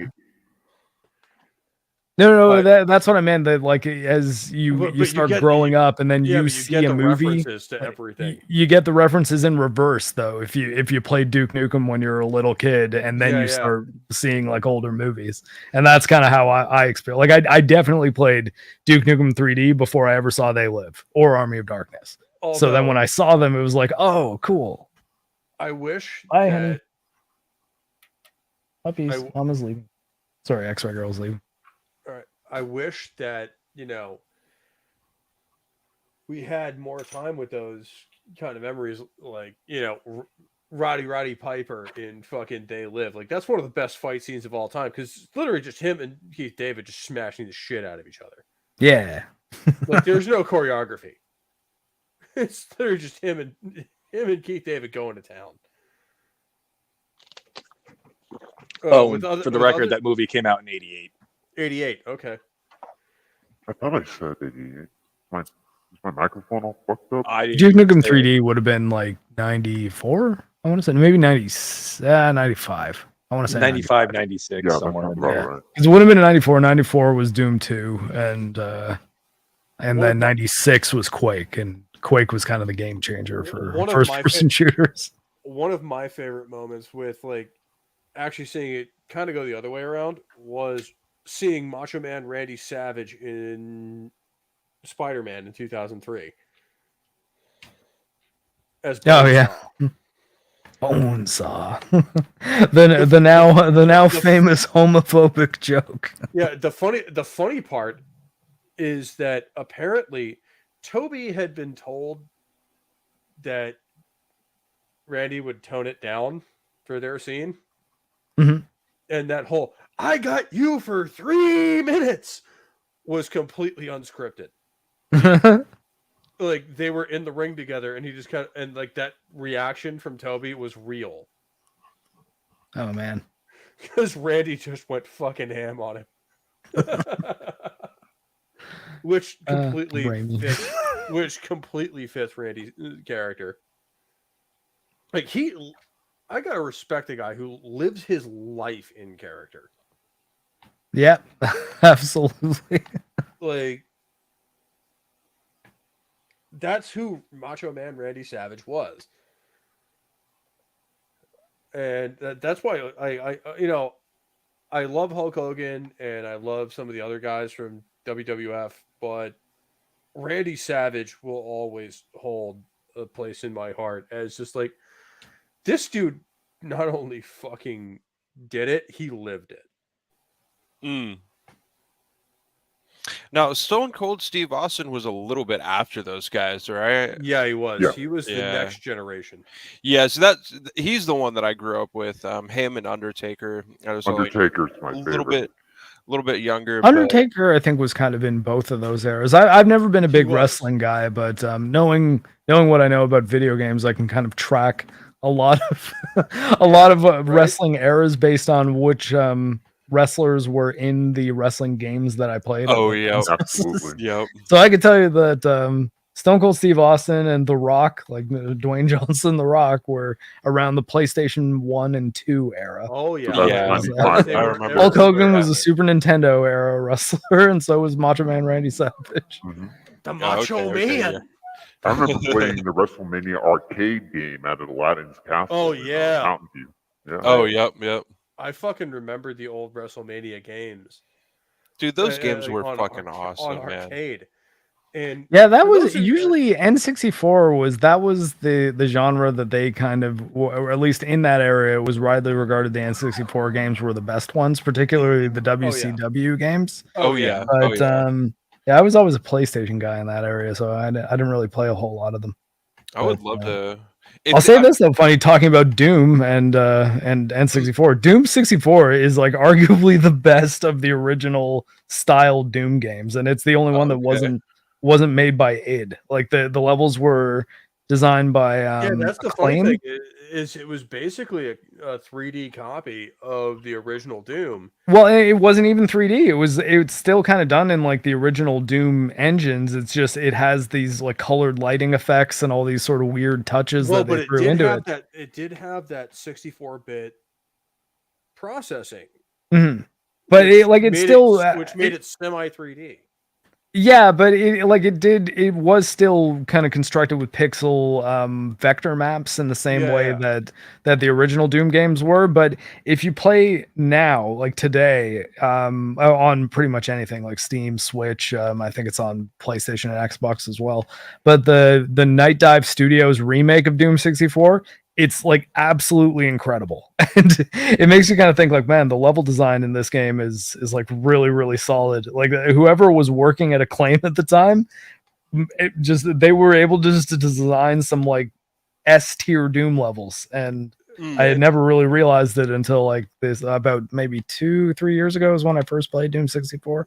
You know, But, Soul Assassin, this is why we do this show, because we go down rabbit holes and do dumb shit. Oh yeah, like, I will go down video game based rabbit holes if I'm not stopped. So I mean, I do too. Like, this is like you're speaking to my soul here. Like Star Wars X-Wing, I spent most of my childhood playing.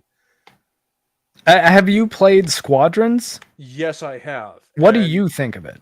I mean, it's better than most of the other Star Wars. But even as a fan of the original X-Wing games, you're into it. Like it passes the sniff test. I mean, it does. Oh, nice. Not the campaign, because it goes. Oh yeah, the writing in the campaign's fucking horrible. I wasn't I wasn't asking about that at all. It goes into the new canon, which. Well, I mean, honestly, I'm almost happy it does because it separates it from good Star Wars. But yeah, no, Mitch Dyer is not good at writing words.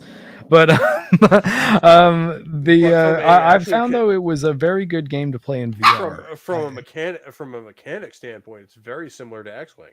Oh, right on. Where Yeah, it's that's what more I of a- like to hear because I did play those games. I played a lot of X-Wing Alliance when I was a kid, but it was never like my game, you know, like that wasn't even like the Star Wars game that I would have like gone to as my like go-to one. So, and I didn't really get a chance to talk to anyone around the time I was reviewing it who really was like a big X-Wing fan. So that's what it occurred to me that I was like, oh, I found one. well, here's some surprises for people who are gamers who are into the channel. I still have all of those games on GOG. Yeah. So I might try to stream some of them at some point if you guys want it. Be very careful with Star Wars games. Yeah, I know. It's music. Mm-hmm. Yeah. Oh yeah. Oh yeah. Because Razor's gotten slapped at that a couple times. Yeah. He it's got kinda slapped balls. with that yesterday, didn't he, with Squadrons? Even all my reviews that I did on Geeks and Gamers of Star Wars games, I don't usually know. throw on Mars from like Holt's Planets, like because it sounds like Star Wars, but it's royalty free.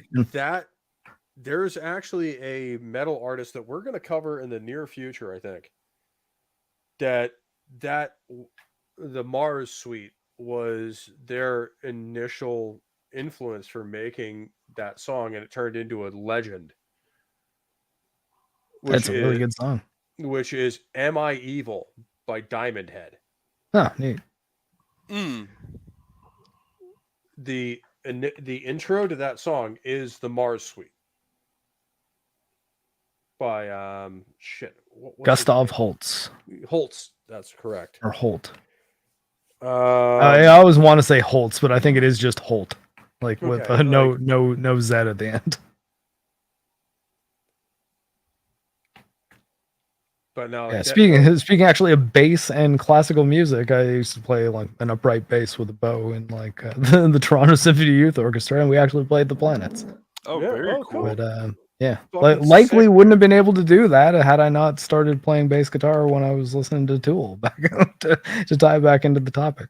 Because the strings are the same. It's a lot bigger though, and they're heavier. To tie back into the topic, this comes to their latest release, which is Fear Inoculum. Mm-hmm. I like this release. I don't think it's exceptional. Yeah, it's okay. It's the first okay Tool album, I think. Yeah, it's one of those things like they've done nothing new. It's not my favorite for sure. They've rediscovered what Tool sounds like. I wouldn't argue with that. Yeah. They found their original sound, and they're like, "Oh yeah, this is what Tool sounds like." Mm-hmm. And my favorite Tool song is actually on this album. I was talking to you guys about it earlier. Numa was actually really good, but Trey says like I like this album too. Same. But it does nothing new for me. I would agree. I would say if I were to pick an album that I'd want to listen to, my first picks are either going to be 10,000 Days or Lateralis. Like there are some songs I like on this album. It's great. Like it's just still not going to be like, the one I'll go to, which is kind of, that's like, is this the one I would put in my favorite from their discography or not? And I definitely wouldn't, but not to say it's a bad album for sure. Like Mark said, it's an okay album. It's this came out right alongside Slipknot's new album, and if this was compared to the two, I'll pick this one all day. Oh, okay, yeah.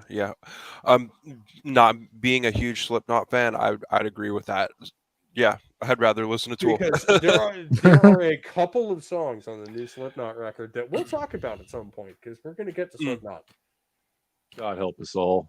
Yeah, I agree, Imperatus. God help us all. I saw Slipknot live once and quite enjoyed them. I've never been a gigantic fan, though. I have liked the albums of theirs that I have owned. Oh yeah, and they put on a fantastic show. But showmanship and the quality of your records are not necessarily the same thing all the time. Like, and I mean, honestly, I don't think either is necessarily more important than the other, because there are a lot of bands who are okay that put on fantastic shows, and you know what, they tour and people like going to see them, and I think that's really cool too. But I don't know. I have not heard the newest Slipknot album, but if you said it wasn't good, I would probably believe you. I feel like a Slipknot album can kind of go either way. I listened to it, and like Trey says, it was all right. Yeah. Like, it wasn't horrible, and it had moments of extreme aggression. Like, what was the single? The single from this new album, was it "All Out Life"? I couldn't tell you. Like I said, I don't follow Slipknot. That sounded like old school Slipknot. Okay. Like, oh man. Like that was actually good Slipknot, but unfortunately, that's only one song on this record, and they made it the single. So it's kind of like when a movie buries the lead in the trailer. Yeah. Exactly. It's just like, oh, cool. JoJo. So you did the thing that you did the trailer. Cool. Like, and in a lot of ways, it sounds jaded because you're jading people to the new album or to the new material. And JoJo. And that's kind of what you have to live with. Because, these people have been waiting, especially in Tool's case, for what, 12 years? When did 10,000 Days come out? Was that 2007? 2006. 2006. 2006. Yeah. And it didn't- Yeah, and- 2006 makes And sense. the next one didn't come out till what, 2017? 2019. 2019. So Yeah. they Well, I waited mean, 13 years to get a new album. They were in a lawsuit, I believe, with an old manager or like the manager's assistant. I don't know all the details of it, but I know that Fear Inoculum had been written for quite some time. They just couldn't actually record it and put it out because they were basically in a situation where it's like, well, we don't know if we lose this lawsuit, we might end up having to like change the name of the band and like lead people to this guy. They were in limbo for a long time. I think that may also be probably one of the reasons why Maynard went and started doing his other projects like Pussifer was all of this stuff that was up in the air with the manager. And a lot of the well, I mean, like Pussifer has like I don't know if that started before this or not. I know a Perfect Circle did because Perfect Circle started they're at the same underrated time in my Lateralis opinion. did. Yeah, no, I like that's what I mean. Like he'd been doing Tool and a Perfect Circle concurrently for quite some time. I actually once saw a Perfect Circle open for 9 Inch Nails. That was one hell of a lineup. Oh, really? Maynard being the opening act is an interesting thing to be walking into when you're me in high school. I was like, holy hell. Perfect Circle, you know, that album, the first album they did was fucking amazing. Absolutely. I actually think the second album's their best one though. Okay. I actually haven't given that one a deep dive. 13 Step is great, and actually it added James Eha from Smashing Pumpkins on guitar, and he kills it. Speaking of grunge, that was one of the grunge bands that kind of did. Yeah, I guess they were another one of the Seattle grunge bands who weren't from Seattle, and also didn't suck. Yeah, the Chicago grunge band, I guess. I always thought of them more as like alt rock. I mean, there was grunge and there was although I mean, like Siamese Dream and Melancholy and the Infinite Sadness. If you called those grunge albums, I'd be okay with it. Like, they do fit the label. That's fair. It's not a stretch to say that if you like Alice in Chains, Nirvana, and Soundgarden, that you might end up liking Smashing Pumpkins if someone handed you a copy of Siamese Dream. And Mark, especially for guys our age, like this is the shit we grew up with. Like, absolutely. You're only 3 years older than I am. So, and like, it was, when you grew up, quite the time for music. Yeah, when you grew up in the early '90s, like that was the new thing. Later on, we hear some of the older shit and realize that, man, grunge was mostly a lie. But it doesn't change our feeling for some of the older bands. Like, Alice in Chains and Soundgarden, especially, or Audioslave, depending on who you want to call them, are fucking awesome. So is STP at their best. As is Red Hot Chili Peppers.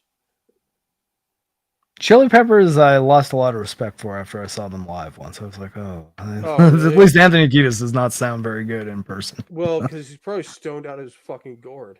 That is a possibility, but I feel like that's not an excuse that I've seen a lot of other musicians from that era should be able to also make. But sounded really good. Yeah. Although honestly, I think the person I was most impressed by was as far as like you should not be as good as you are for how old you are. Now granted, this was probably about 10-15 years ago, to more than 10, at least 15 to 20 years ago, was Roger Daltrey from The Who. Yep. Like, dude, it was I forget when it was probably like the mid 2000s. Went to go see them at Skydome in Toronto with my dad, and Roger Daltrey was like jacked. Like he looked like he'd been lifting weights. He was spinning the microphone around like it was 1968, and like he was like, "Man, like what's this guy doing?" And like he should teach other people. I think my mom and my brother caught that tour.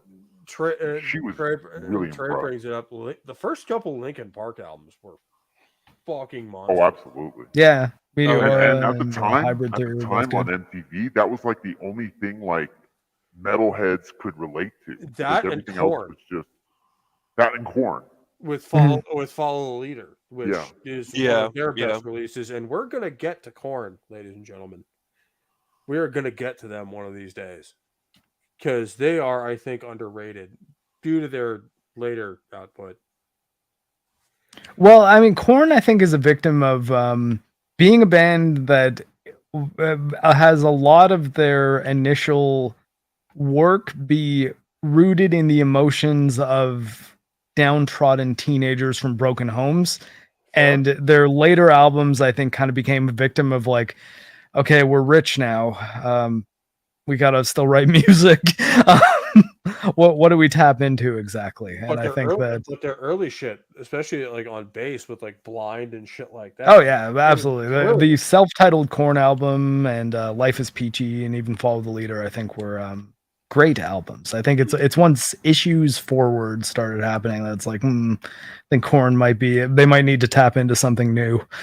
Yeah, and like honestly, that's where a lot of bands either take a hiatus and like kind of reevaluate, Yeah, and which is bring understandable. or bring a new member in Mhm. that reinvigorates the band. Like that's what happened with Judas Priest in 2014. Around 2011. No, yeah, you're right, 2011, when KK Downing announced he was retiring, and then they brought in Richie Faulkner. And every album they brought in Richie Faulkner. They didn't have any intention of recording an album or continuing at that point. They just brought him in because the Epitaph tour, which was originally designed to be the Judas Priest retirement tour, was announced, and KK, I think, had some management issues with management and the band, and for what we can get into that later after this. But just to sum it all up, they had done the tour. They were going to retire, and then they thought, this young guy really injected some fun into making this music again. Maybe we should continue on. And then a couple years later, you get Redeemer of Souls, which is excellent. And then a couple years after that, you got Firepower, which is heavily considered to be one of the strongest releases they have had since Painkiller. So, I would contend that it's one of the strongest Judas Priest releases of all time, in their top 5. Yeah, I could see that. I feel like I should check this album out. I have not heard it. You absolutely should, man. Like any Judas Priest release, you should check out because these dudes fucking slay. Every single song on Firepower is good. There's no filler tracks on it. Did you ever hear? I remember an album. I think it was called 2, just TWO. It was Rob Halford with Trent Reznor producing. Yep. That remember was that not one of their cool. better. That was not one of his better moments. At least I didn't hate it Rob's though. I thought it was in all Rob's right. case, that wasn't one of his better moments. His band, Halford. Oh my Holy gosh. shit, dude! Yes. Resurrection is, I think, one of the best. I mean, if you slap the name Judas Priest on it, that's a top 10 Judas Priest album. Yeah, like they are right on form, even though it's only Halford. Mm-hmm. Well, he got a bunch of good musicians on it, like Metal Mike Plashizek, I think his name, and Pat Limon or Pat Tillman, I forgot his name, but he was in Damage Plan with the Abbott brothers. Yep.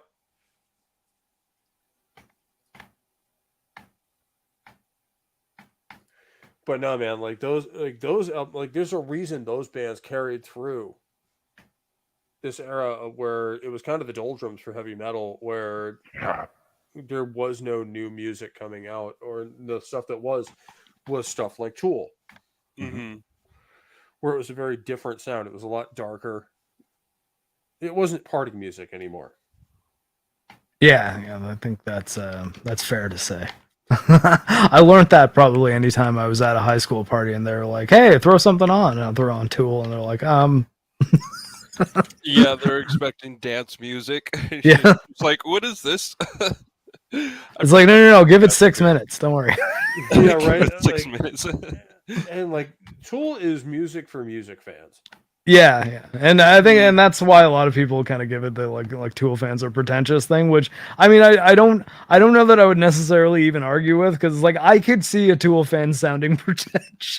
Oh yeah, I've heard that happen in real time. And I think the trick is like you gotta talk to one who's also like got some skills with navigating social situations. That it's like, yeah, no, we maybe it might sound a little pretentious, but we're really just kind of nerdy about this. Well, yeah, I mean, it's oddly not that technical band that has yeah, a lot it's of. not that we're pretentious. We're just autistic as fuck. Yeah. Autistic, yeah. Oh no. But no, this new album, again, it is just Tool returning to form. Yeah, and it kind of makes me think that there might be something. And I think actually it was Sergeant Herb I was talking to about this as I was firing up to come on this show. I basically just popped open Spotify, typed in Tool, and was like, yeah, I should probably throw a bunch of Tool songs on my phone or to albums, and then listen to them over the next few days on my way to work. And I found that they re-recorded one of their first songs ever, Opiate, which was on their an EP that was titled Opiate, and it was it's pretty good, and it is like a 9-minute long version of a song that used to be like 3 minutes. It's a good one, yeah. And I found that like earlier in the week, and I had found they did a live album. I'm forgetting what it's called, but it was released maybe a little bit before Fear Inoculum came out, or maybe a little bit after. But it was a more recent release. That's why I was asking about like when that live album was that you were when I was talking about Solvable. Yeah. But it was great. Like you could hear where they'd have some songs like Parabola be like a 30-45 minute song on that. I think it was something like 10 or 15 minutes that they played of Parabola. It was just like, this is insane. I love this. And then it took me like, I think 2 or 3 minutes to realize, oh, this is a live album. Not like an actual like recorded album. I'm not listening to Fear Inoculum, but that's just me being slow. But yeah, Opiate's great. I love that song. Yeah. And it's great to hear them having like recreated it and like doing the Tool thing where they really draw it out and just make it better. And that song meant a whole lot to me because I like back the same brothers that I kind of learned how to play guitar from. They were a few years older than me, and they were in high school. I was in 7th grade. I think I was 13 when they had like their 12th grade rock show that they were doing, and they needed a bass player. So they got me to come out. Like, I was a 13-year-old kid at this like high school rock show in the like cafeteria that was on like a Saturday night, and playing like the bass line to Opiate. Nice. It was pretty cool being a 13-year-old kid that had all these like 17-year-old girls coming up to you afterwards, being like, "Oh my god, you're so awesome!" It's like, it was so adorable seeing you up there, and you're just like, "Yeah, I am pretty adorable, aren't I?" Right. That's kick-ass though. Yeah. You're like one of your first show experiences playing Tool. Yeah. Like one of my only shows I've ever done. One I played as the singer. Okay. For a Motorhead tribute. Nice. Because that's about the only song, about the only vocal style I can emulate. Is I'm not a good singer. I don't pretend to be. But no, it was a great experience. Just like having people come up and be like, "Dude, you fucking rocked it." Whatever. Like, regardless of how bad I did, I probably sucked. Yeah. I mean, I don't imagine 13-year-old me was absolutely shredding that bass line. I think I played competently enough, but yeah, I think it was one of those things where you're like, wow, no, like being good at music impresses girls. I can use this in my upcoming time as a high school boy. Yeah, I mean, and unfortunately for me, I kind of like just got busy with life, and especially in high school, I played hockey. Yeah, the sports can take your time up. That's for sure. Yeah, so it was just kind of. It was just like, oh yeah, like I don't have time to do any of that because I need to get ready for the game. Mm-hmm. And hockey is an intense sport too. It is. Absolutely. I am a Canadian, so Don't have to convince me of the beauty of hockey. I still think it's actually one of the best sports to watch as well because of the score tiers it hits. It's high scoring enough that it's usually pretty exciting to watch a game. Like it's not like soccer has an exciting game is like 2-1. Whereas like your average hockey game is like 5-4 or like 4-3, something like that. It also And, helps that it's really fast paced too. And Yeah. Well, and then it doesn't also have the basketball problem of it almost feels like if there's not a goal on every single rush, it's like it's almost the team's gonna lose now because they didn't score a goal on that one rush. Whereas soccer and basketball, I think, are the two poles like you high scoring like basketball or low scoring like soccer. And I think hockey's in a good spot. Which is why I played hockey and baseball. Mm-hmm. Baseball is a fun one. I used to play that as a kid. It's one of those sports where sometimes games can be like kind of slow, but there's also like plays will happen so quickly. Like if you miss a few seconds, you could end up missing a triple play or a home run or something like that. Yeah, and, like it's one of those things. Like if you're an actual like fan of the sport, oh yeah, like it's riveting to watch some games because you never, like you say, you never know what's going to happen on the next pitch. Oh yeah, absolutely, yeah. And hockey is fun just because like something's always going on. Oh, definitely. Very, very action-heavy game. Yeah, and always a chance for a brawl. Lacrosse is actually really great to watch as well. If you ever get a chance to go see a lacrosse game, it's higher scoring than hockey, but still not at basketball tier. You usually have scores around like 12-11, like 13-10, something like that. Not as brutal as hockey either. Yeah, although I mean, it's I guess it's a different kind of brutal because you're not as armored up. Well, yeah, but you're also not getting run into it like 40 miles an hour. Yeah, the speeds are a lot lower. It's still body checking, but it's not the kind of you then go flying body check. That's the thing people who don't play underestimate is like getting nailed into the boards. Hurts fuck. Yeah. Oh yeah. There's a reason they wear armor. Mm-hmm. Yeah, every fucking time, like even with the pads, it still hurts. Yeah. But like, that's part of the ethos of hockey and part of heavy metal too is just like, you get knocked down and you're just like, all right, good shot, motherfucker. I'm gonna get you next time. And especially in like the mosh pit, like, you just pick yourself up, dust yourself off and get right back in there. And pick up your opponents too. Exactly. Once they're on the ground, they're your buddy. You got to help them out. No, that's the game. That's the ethos that a lot of people seem to get, but it's modern shows. It seems like that ethos is kind of dying. Well, I think especially now that like people are worried about being at a show and like going anywhere close to a person and getting the whole show shut down because someone coughed. Right. But like that's been our ethos this entire time is someone goes down in the pit, you fucking help them up. Yeah.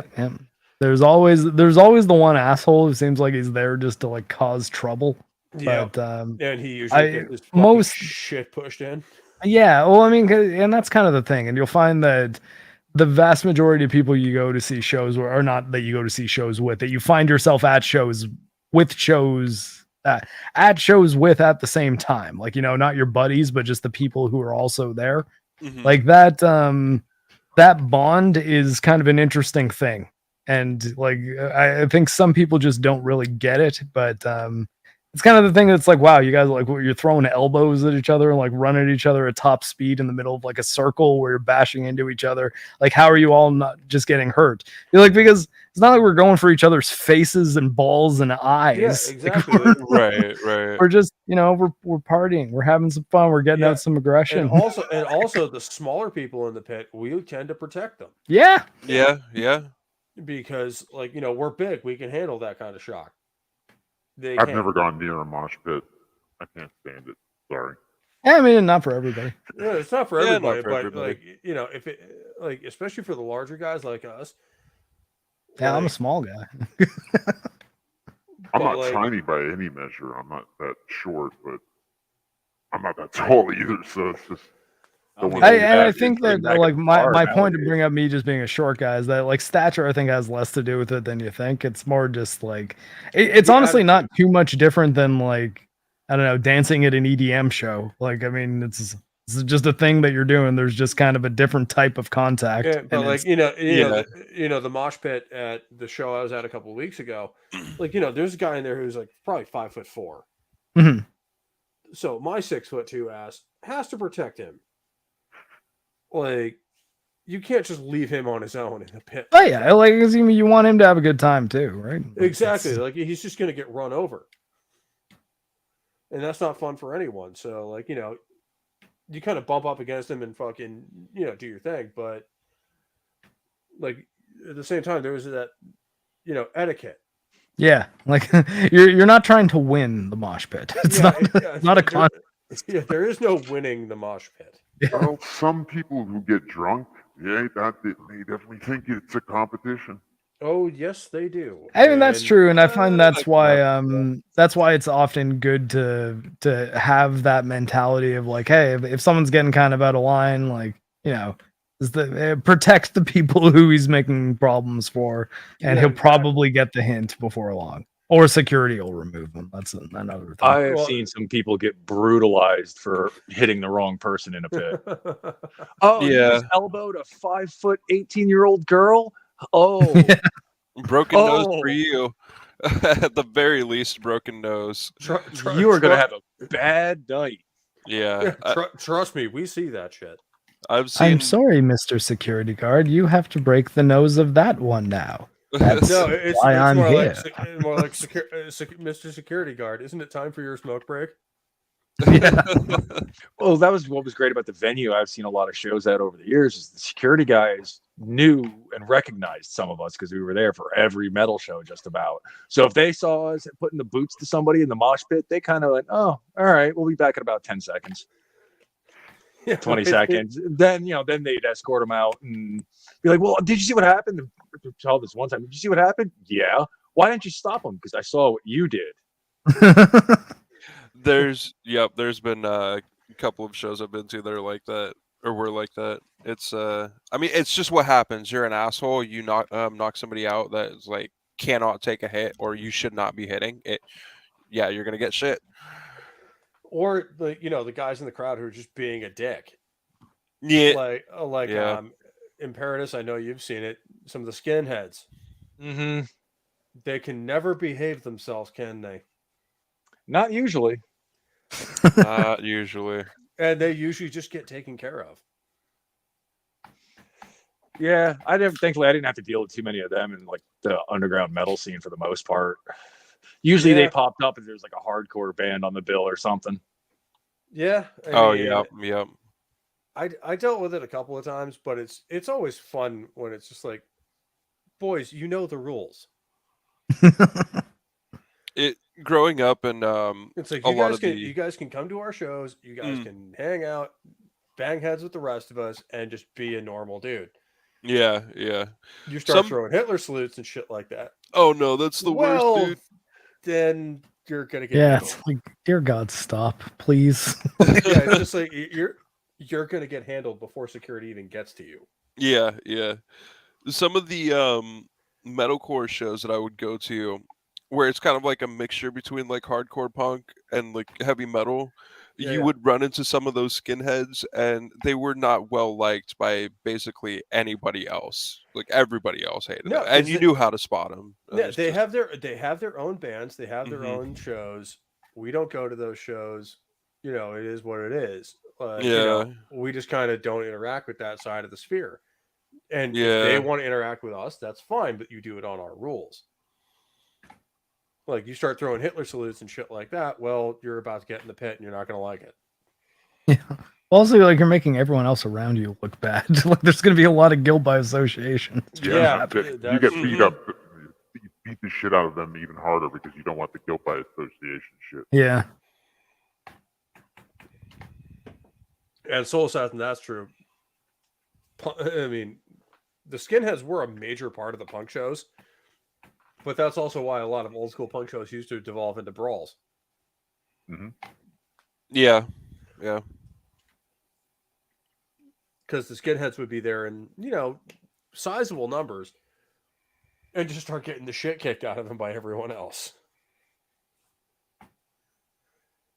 And you know what? I miss those days. Yeah, I Well, don't. there's a couple directions you can take edgy, and I think that Nazism, probably not the one to go with. Yeah, There's Not cooler anymore. types of edgy. Yeah, that's probably a fair take. I'm just like, don't be that guy. Yeah, no one likes Like- that guy. Like even if you hold those opinions, just don't be that guy in public. Yep, it will not serve you well. Exactly. Just like, you know what, if you want to, you know, go listen to NSBM or fucking Nazi punk bands, then go do so. You won't find us at those shows. Nope. I consider it supporting communism, so Yeah. Pretty Yeah. much. supporting socialism, so I'm definitely not going. Oh man, Soul Assassin I bet Gary has fucking stories. Gary, like punk- neurotic. Yeah, especially Yeah, like of the punk scene in the 80s. Yeah, actually, that was probably one of the most my fondest memories of hanging out with Gary in Vegas this past August here was probably all the stuff I was talking to him about music, because it's not stuff he goes into depth about on like FNT and things like that. Like music will come up every now and then, but yeah, No, no, Gary, Gary would be right at home talking about all the stuff we've been talking about today. I mean, I'll say that. I want to have him on the show. Me and 70s talked to him not too long ago on, you know, his on 70s channel about like the, you know, the LA punk and metal scene. Mm. And it was a great conversation, and it seems like he really just enjoyed talking about music. Yeah, no, he really does like talking about music a lot. I had a conversation with him just about like actually grunge in particular, and a lot covering a lot of the same points that I've even talked about on this show. Where I was after he took us all out for dinner at this place called Cabo Wabo for like Mexican food. Nice. And Cool. yeah, and then we were like just kind of wandering around the strip and had a couple. Well, I mean, Gary didn't have drinks because he's sober, but like had a couple drinks at like his hotel bar and with like his wife and a bunch of the other people that if you see like if you ever see the picture of us at Cabo Wabo, it's all those people. It's like Comics Division and Ryan yeah. Kinnell and Steph and a few other people, Tugs, Max Von Priestley. I want to talk to Max, especially because we're both Marines. Yeah, I think you'd like Max quite a bit. He's a cool guy to hang out with too. And I think it's just, I mean, it'll be fun for us. The rest of everyone, I don't know if they would approve of the hijinks that we come up with. But, you know, oh man, it would be so much fun. And I'd love to have Gary on to talk music because I know he loves talking about it, and it's something he doesn't get to talk about a lot. Just ask him. Hey, he's a busy guy, but I think like there's Yeah. always the possibility he's gonna say yes. Yeah, I'll shoot him an email and see what comes of it. And I think that's a good call. especially just because, like, you know, just straight up talking music with you guys, like, you know, regardless of how big our channel is or whatever, I don't give a shit. Like, it's all about talking the music that we love. Yeah, no, I mean for me, I don't generally factor in channel size to me accepting coming on a show or not if I'm invited. So honestly, if I'm invited on the show, I've got the time and it's a topic that I think I can talk about without sounding like an idiot. Yeah, sure. Yeah, absolutely. I mean, I don't even care if I sound like an idiot. Also, I'm going to talk. Well, I mean, I think that less sounding like an idiot, especially with things like metal and like fandoms that are on the more specific side, what you want to not do is sound like a poser, even if it's an accident.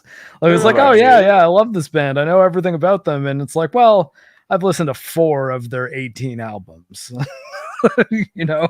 And I find that metal fandom is one in particular that if you start talking out of turn, people will find you out quickly. Oh yeah.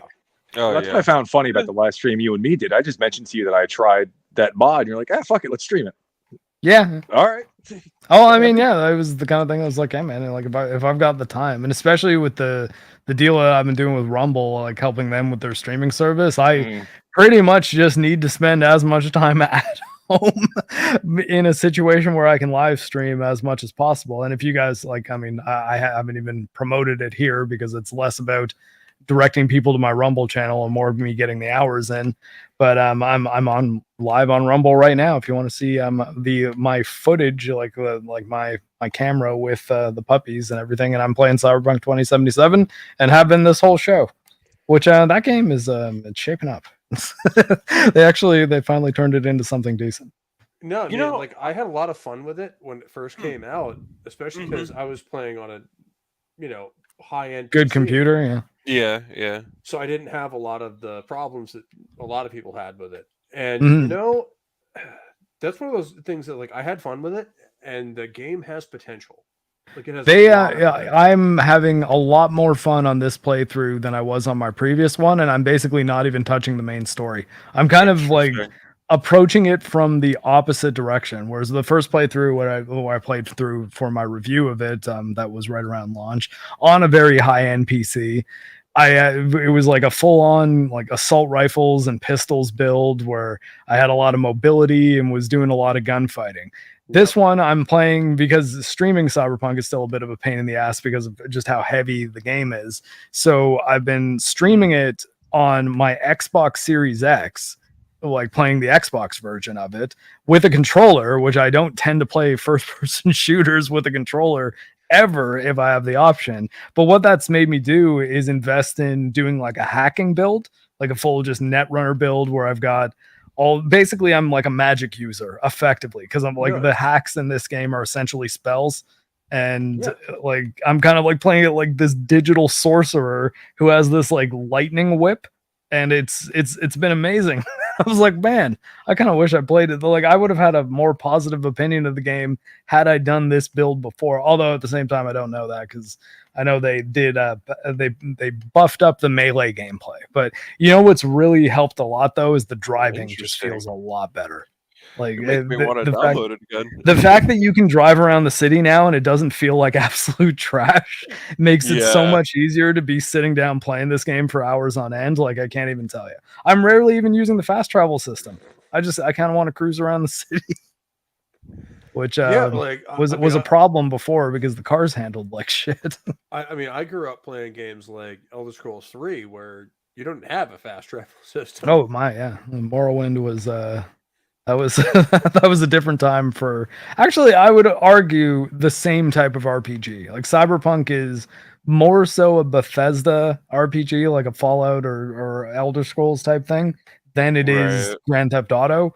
And I think the reason people kind of compare it to GTA 5 more than anything else is just it's really just the setting and the fact that it's like, well, you can drive cars. So it's like, it does make it kind of feel like Grand Theft Auto a little bit as you're driving around, but it really is kind of more of a Fallout type deal. I'd agree with that. I mean, like you do actually have a lot more of the role playing than you do in newer or even what they call RPGs, and I think that's what made games like Kingdom Come Deliverance so good is that they brought back a lot of the actual RPG mechanics. Yeah, they leaned into it hard in that game. It was like, oh, you want to swing a sword? Start practicing, buddy. that's a skill that one needs to develop. And I like that, it's not even like some of the Elder Scrolls games where you start out as kind of okay and then turn into a god by the end of it.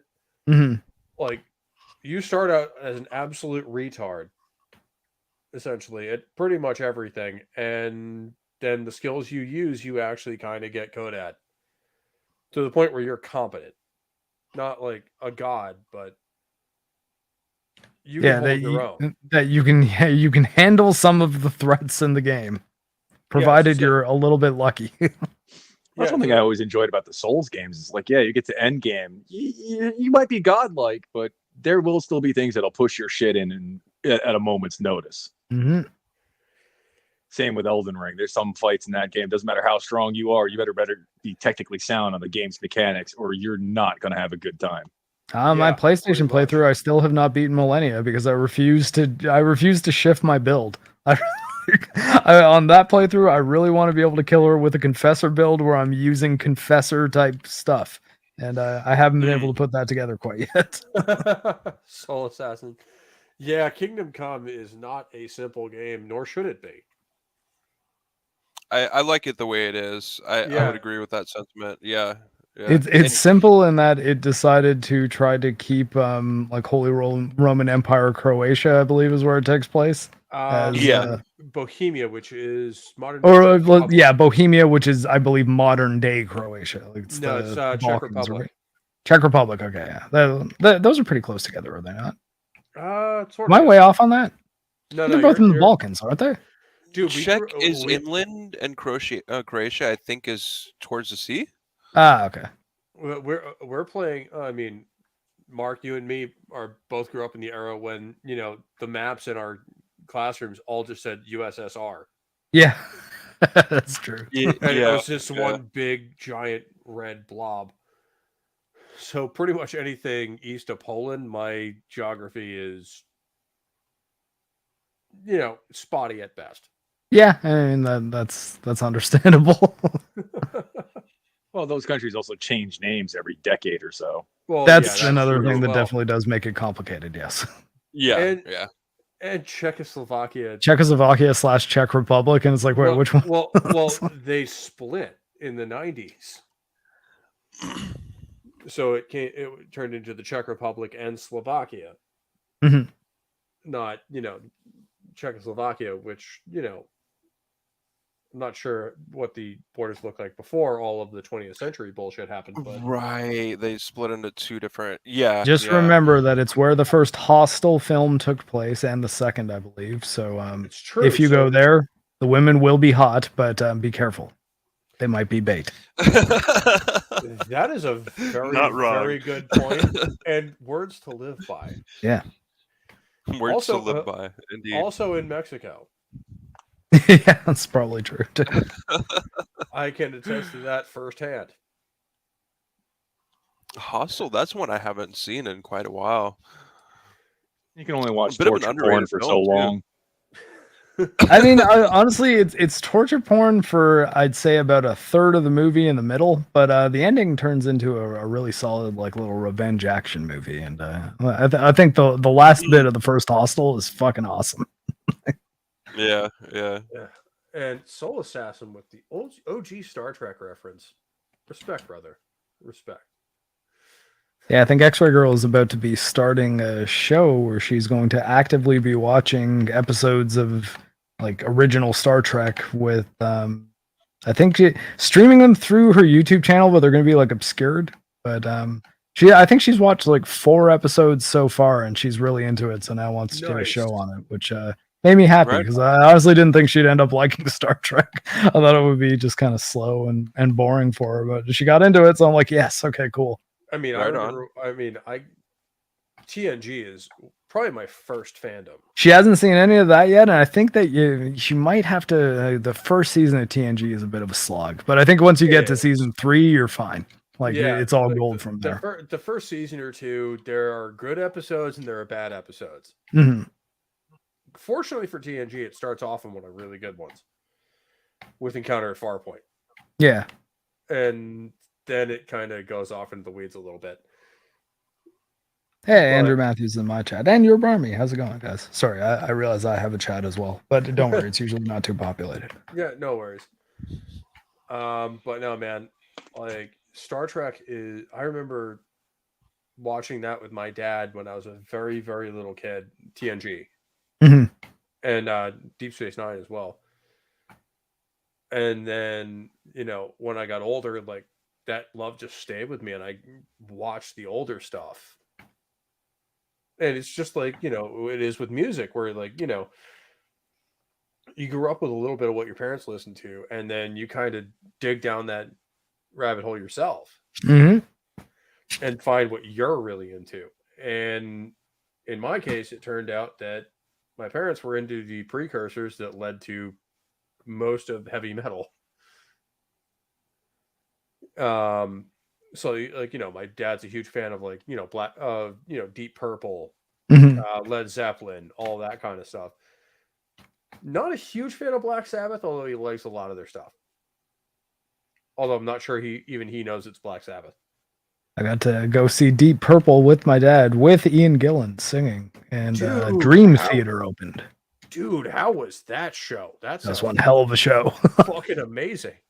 I think the song that's burned into my head from that show, just because it, like, I think maybe just because of it being as big a song as it was, it like made the crowd absolutely explode. Though was Hush.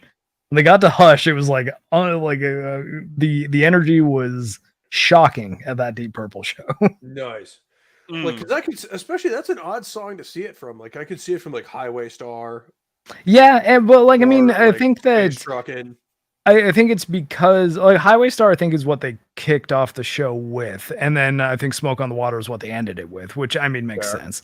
Fair. But like I think Hush was just that point at towards the middle of the set where maybe there was a few songs that people were playing where like it was a couple like of the deeper cuts that some of the more normies in the audience maybe weren't as weren't clicking with quite as much. But then and Hush kind of brought everybody back, and I remember being like sort of blown away by it. They also kind of went all out with the pyrotechnics and things like that. At that point. Now that you say that, like that does kind of remind me of the time I saw Priest with Uriah Heep opening, where like Uriah Heep is a great band in and of themselves, but most normal people won't know most of their stuff. And I was no exception. That was my kind of first introduction to the band. Like I knew they were around and they were kind of a Deep Purple-ish, Judas Priest-ish band, but I didn't realize how good they were until I saw them live. 50 years into their career. And they still sound kick-ass. Not surprised. And then obviously Judas Priest blew it out of the water because it's Judas fucking Priest. Absolutely. There's a reason that they are the metal gods. And they belong in the pantheon right alongside, Ronnie James Dio, Lemmy. They are the pantheon, to be honest. They're the foundation of it. I would say they're one of the pillars. I would say one of the pillars of that. Pantheon. Of the the pantheon of heavy metal. Because they're one of those bands that even if you are not a huge Priest fan like we are, like Priest is my favorite band. Yeah, mine too. But even if they're not your favorite band, you still listen to Judas Priest.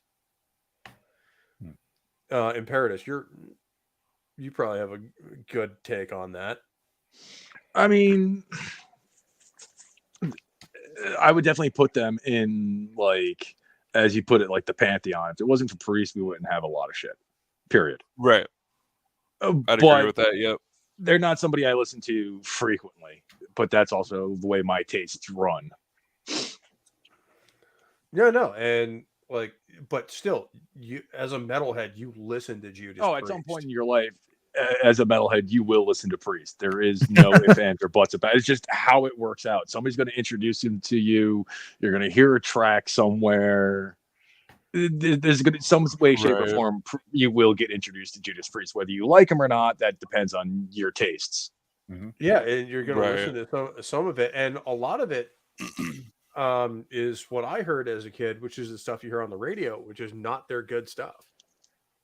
I gotta say, you guys are really making me want to dive down a Judas Priest rabbit hole. It's worth it to do so.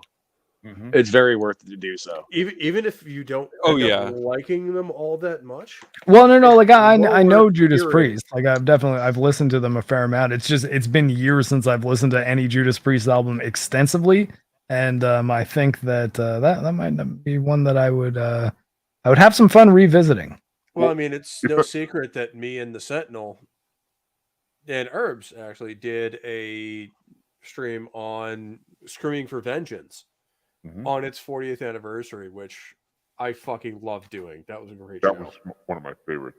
Absolutely. It's a great album. It's my favorite album of all time, and it's to the point where I have the album art tattooed on my right arm. I have it as my avatar. Yeah. So, Mark, if you're going to get back into Judas Priest, I would say get Firepower, and if you haven't listened to it yet, and, Finer Power, you said? Firepower. Firepower. Okay. Firepower. God damn, Mike. Yeah, sorry, and part of it's the voice mod too, but it's okay. It's okay. I just want to get the right info, but Hey, my dad's in the chat. 70s rock fan. The How you doing, 2018 man? album. Firepower. Judas Who. All right. See, now there is the beauty of things like Spotify. I can just hop on my phone and be like, okay, that album that you told me to check out, I don't need to spend any money. I can just hop on here and download. Dude, that's why I Yep. pay. That's why I pay for Spotify. Is I can literally just download And like, I mean, you could easily then make the arguments like, yeah, but you should own the album. It's like, but for discoverability and especially for like recommending music to other people, being able Oh, to yeah. say, hey, just look this album up and on the service that you're already paying for. Like, that's kind of what I was saying too about Berserk 1997, like the anime. It's coming out on Netflix, and a bunch of people were like, oh, you should own the physical copies. I'm like, I do. But the thing is, a lot of other people don't want to spend $80 on a DVD set for 25 anime episodes because that's the only way that you can buy Berserk 1997 like, these days. that's why, like, I started this channel doing, or this series doing, standalone album reviews, and whether or not I think it's worth your money. But I'm saying that as a fan of these bands that really enjoyed the record, Yeah. or I wouldn't be making the review, because I tend to want to be really positive on this channel because, like, hey man, that's what I try to do on my channel too. Talk about good shit. Yeah, exactly. Exactly, because it's like, talking about bad shit, it's not to sound like a fucking hippie, but it's a negative vibe, man. Well, I mean, also it does get also into kind your of covered soul. too. Like, and I think that there's value in pointing out the negative because that's how, especially we teach the like new fans and like new people kind of coming into our various subcultures about like, here's why the things that we look at as classics, here's why they're classics, here's why we think they're good, here's why they stand out from the stuff that's coming out now that is not good. And and I think there's value in explaining that for sure. But I also agree in that I'm not I don't want to spend my time focusing on the stuff that angers me. Yeah, exactly. That's probably the best way to put it. And you know what? I think there's a lot of stuff from Tool that belongs in the all-time great list. Maybe not, I would say so too, but I mean, then again, they're my favorite band, so there I'm biased. I would say Lateralis as an album belongs in the top 100. That would be my favorite of their albums too, so I would be inclined to agree for sure. Well, it's mine too. So like, just solid album. They did so much interestingly with music and shit like that. Like, oh man, like we could do a whole stream just on Lateralis and our feelings on it. But not even just Lateralis. Like 10,000 Days has a couple of immortal classics on it, especially Vicarious, especially given how our world has gone since then. Oh, and yeah. They called this shit back in what, 2006? Yeah. And like they were calling out the media and all that in 2006. Like this is the same year that, Fallujah happened. Right. Oh yeah, it's crazy to think of that. Man, it's what's really kind of nuts is even just looking back on like, well, 10,000 Days came out. I remember that. That was back when I was in LA. And then it's like, oh, Fallujah happening then. It's like, well, no, that was way back during the Iraq War. And it's like, oh, I'm old. I think all those things were happening at the same time. But I guess just some things seem like they're so much further away now in like the context of history and what's happened since. It's like, I mean, in some ways, it seems like it happened yesterday for me because I was in the pipeline at that point. Yeah, man, I can imagine. Like I was already in training. Yeah, I think for me, I was a reservist at that time, but I didn't do much when I was in the reserves. I did 2 years of ROTC at Norwich University. In 2006, I had a couple of buddies who actually got deployed from there because they were already in the reserves. Okay. And we're going to college. But their reserve unit got deployed to Fallujah just after Phantom Fury. Oh man. And yeah, okay. Actually, maybe don't answer that. And that's kind of what inspired me to drive right behind him and drop out and enlist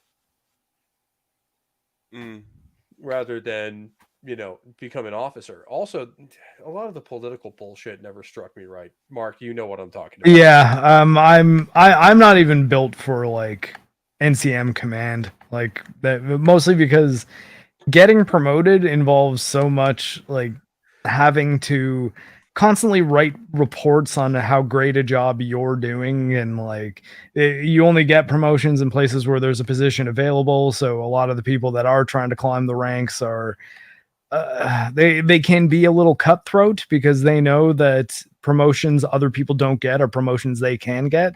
And I'm really, really, really thankful that I've arrived in the position I'm in where both X-Ray Girl and I make decent enough money that we can pay our bills. We're actually like debating moving back to the city I used to live in at my previous base, which is kind of a more combat arms focused base, just because the property value is a lot lower for the same thing we were talking about earlier in the stream about the idea of like, hey, just why not just go to Nebraska or something and do your video work from there, because it's all you really need is an internet connection. You don't need to be in Los Angeles or the heart of downtown Toronto in Canada's case. The Canadian military, you actually get a choice. Oh, like where we're posted? Mm-hmm. We get posting preferences that we can give up, and right now, I mean, I guess I have a little bit more swing in that, like I need to be somewhere where there's a prosthetics clinic within a reasonable distance, and I don't know if we're going to be able to get that posting back to like the old base. I think the case I'd have to make is like, yeah, no, like I had a prosthetics guy that was within a reasonable distance there, and he was really good, and I'll just have to kind of make the case. It's like I think my family will be in a better spot financially, and the big reason why I in particular have a bit more sway is because there's not a lot of medics in the Canadian military right now. Like our trade is actually like really hurting for people. Really? So pretty much every place is short staffed. And if every place is short staffed, it means you going anywhere is pretty much on the table because everyone could use you. So that's really different from my experience, at least in the Marine Corps, is that, I mean, I'm a grunt. I'm a machine gunner. Yeah. So every unit has guys like me. Yeah, and but I mean, there's a so you just gotta get sent where you sent, or where you get. Yeah, well, also I think, and you would probably, especially considering the in deployment time, when you're actually like put in a situation where you need to do your job, you would probably rather be with guys who you've been working with for quite a while and who you trust, and you know that they have your back and can functionally do their job and keep you alive. Whereas with us, it's like, especially a clinic medic. I mean, for me, it's like, okay, whatever. Like I mean, if I'm working with a bunch of crappy medics, it sucks because it means I'm going to have to do more work. But ultimately, like, it's not really that big a deal. That's more true than you know, because like, I mean, Mark, you know, our medics, we treat like fucking gold. Oh yeah, because they are our lifeline. Like, I've never once been treated poorly by a combat arms soldier. Not a single time in my career. Because when you look at it, out on the battlefield, especially your platoon corpsman or medic in Canadian Army. Yeah, no, I know the term. He's your fucking lifeline. He's the guy who's going to keep your stupid ass alive if you get hit. Mm-hmm. And you being nice to us or not has no bearing on that, but we do appreciate it. Well, but it doesn't matter because that's that bond. Indeed, we're going to be nice to you because you're one of us. Because you're out there on the pointy end taking, like, there's just an equal chance that our corpsman's going to take a hit, and one of us is going to have to patch him up. Yeah, right. And that's why a good corpsman or a good medic will teach you how to do a bunch of stuff the second he gets attached to you. Yeah, because there's a good. I mean, our lives are all relying on each other. Yeah, if I need an IV, someone is going to need to do it, and it's probably not going to be me if I'm the one who needs one. So you can kind of do the math from there. it's gonna be. I mean, Soul Assassin puts it perfectly. My job is to kick ass. Your job is to keep me going. But it's also my job to keep Mark's ass going. Yeah, and our job is like it clearly states, at least for our basically flow during a battle, where we have what we call combat under fire and then tactical field care. Combat under fire is your primary directive is win the firefight. Absolutely is job one. So even if you're a medic, it's like start putting some rounds down range, because this no medicine is happening until this battle is over. Yeah, So that is straight up that is straight up American doctrine. yeah, no, and well, it's because we're NATO. We really do a lot of the same stuff. You know what? America tends to be pretty fucking good at what we do. And also, like, even with dealing with other forces like Canadians, like, we share that responsibility of, hey, our corpsman's down. Can one of your medics take care of my guys? Like, yeah, yeah. And the structure too of America. I don't actually know if this is just American Army medics, but I was talking to a friend of mine about this the other day, where the scope of practice for an American medic is kind of just whatever the people who are around him have taught him, which I think is kind of interesting. So it's like you'll have units where they can just do like basic first aid type stuff, like what we would call TCCC, Tactical Combat Casualty Care, which is generally what we would have like infanteers or like infantrymen or combat engineers trained in. We have one or two guys in a dismounted operation who are TCCC qualified, in addition to at least one medical technician, so like an actual medic. And the TCCC then usually will become our second on like a patient, like be the one to, help prep an IV line and like get a bag ready.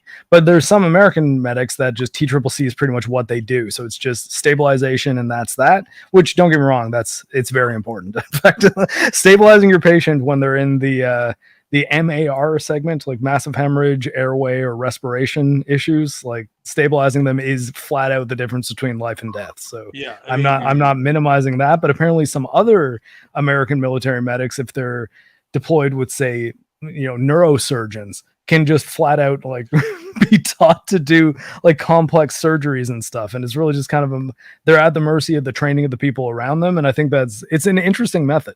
Like, honestly, I wouldn't even say it's worse than ours. It's just neat to think that you, like, an American Army medic can be a wide range of quality between each individual member. And which is weird for us, because in the Marine Corps, we rely on Navy corpsmen.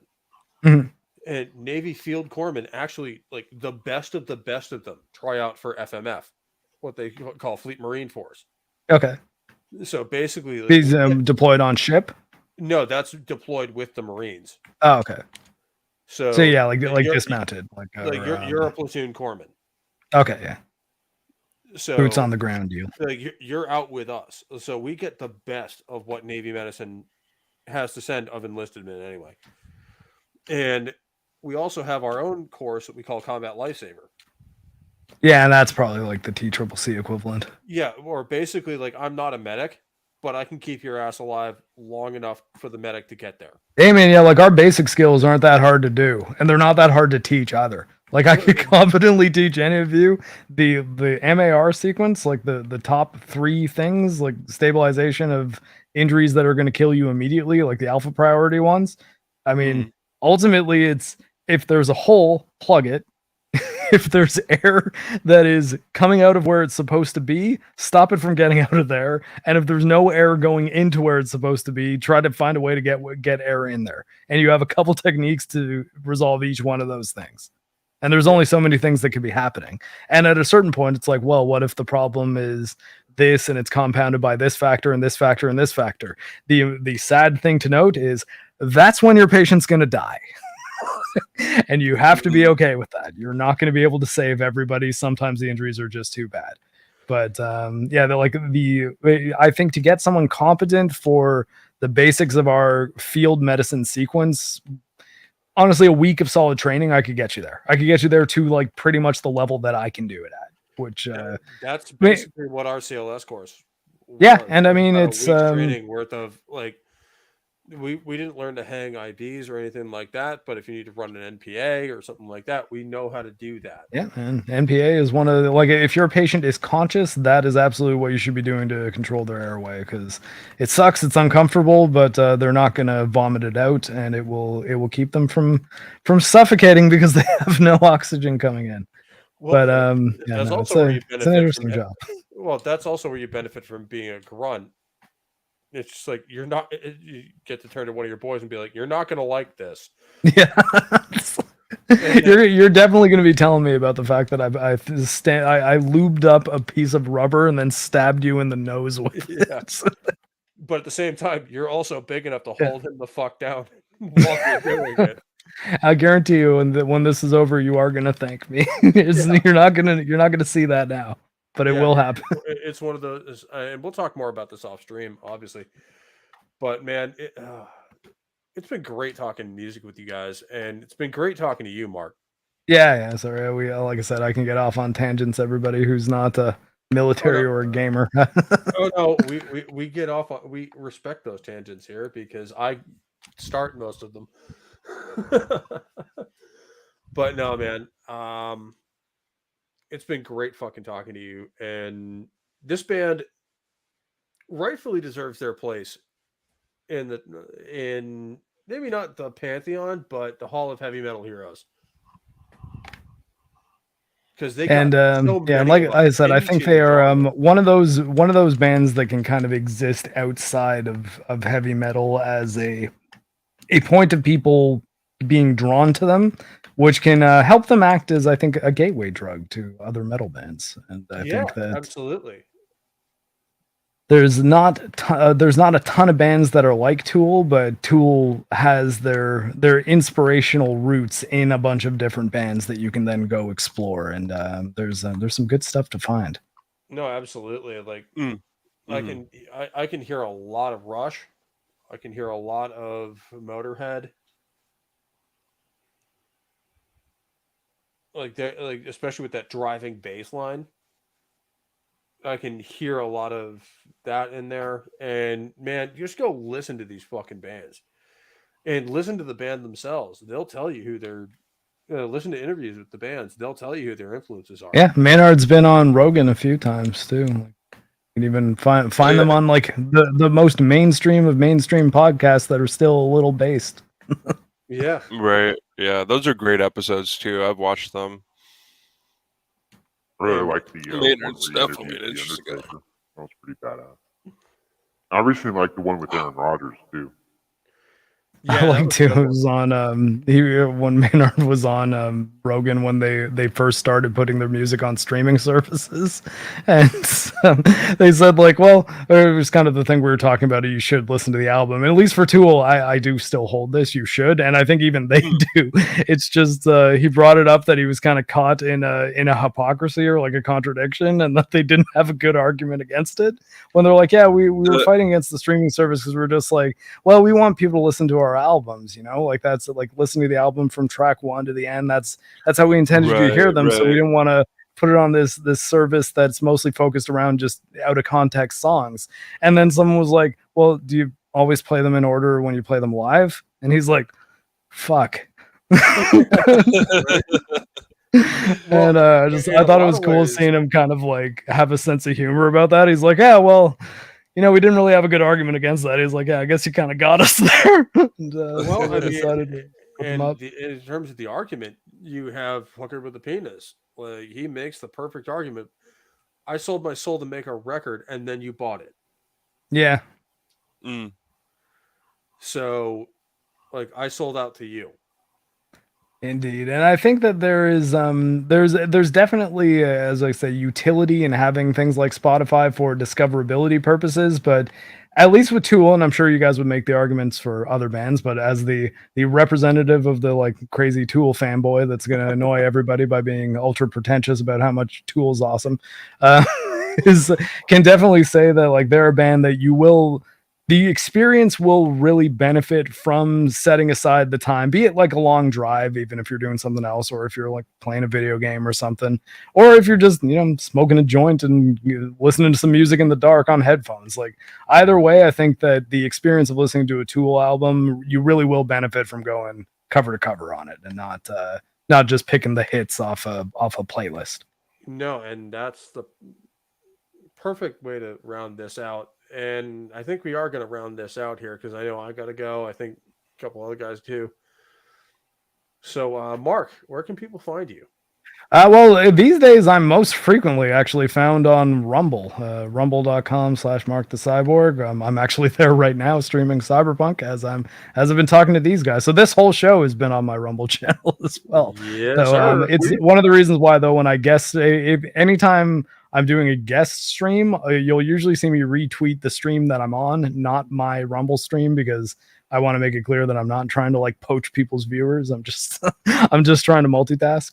But also on YouTube and actually Rumble as well, you can find my latest video, which is a big, long documentary on the Metroid franchise called Metroid History of a Legendary Franchise. And I think it's my best video to date. It's like 2 hours long. It's got timestamps, though, so you can watch it in chunks. And yeah, I think it's a good example of the stuff that I do. It's apolitical, so I try to do games journalism, but not from a way that's like, so now the real thing once you get to Super Metroid is you find out that the real enemy was capitalism all along, like the kind of articles you get on Kotaku or something.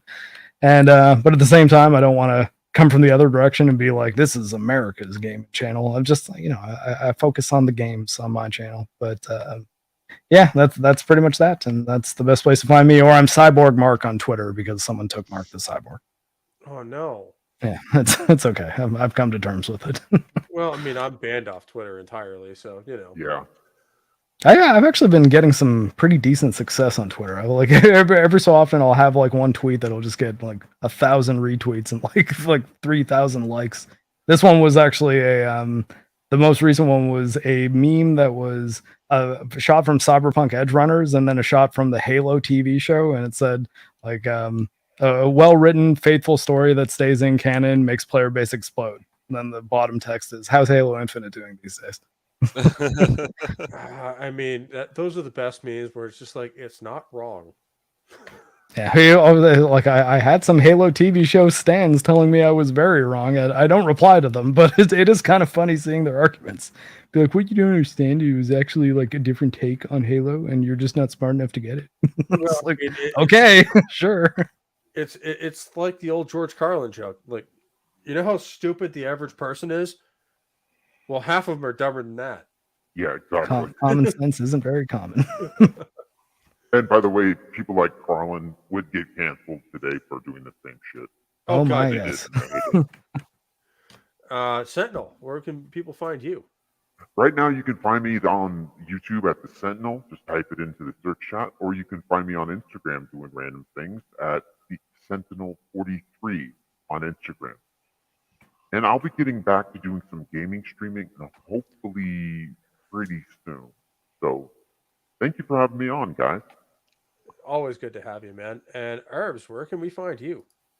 Yep. So main streaming right now is on Twitch until I start getting some more stuff set up for YouTube and other sites. Probably Odyssey and Rumble soon, but right now streaming on Twitch, twitch.tv/Sergeant Herbs. Later on in the evening, I will be streaming Space Hulk Deathwing with a couple of buddies of mine, and then Right on. How did I not get an invite to that? Well, it's been in the plans. Pope, you are more than welcome to join us if you like. Absolutely. I have the game. I think I have it installed too. Okay, very cool. Very cool.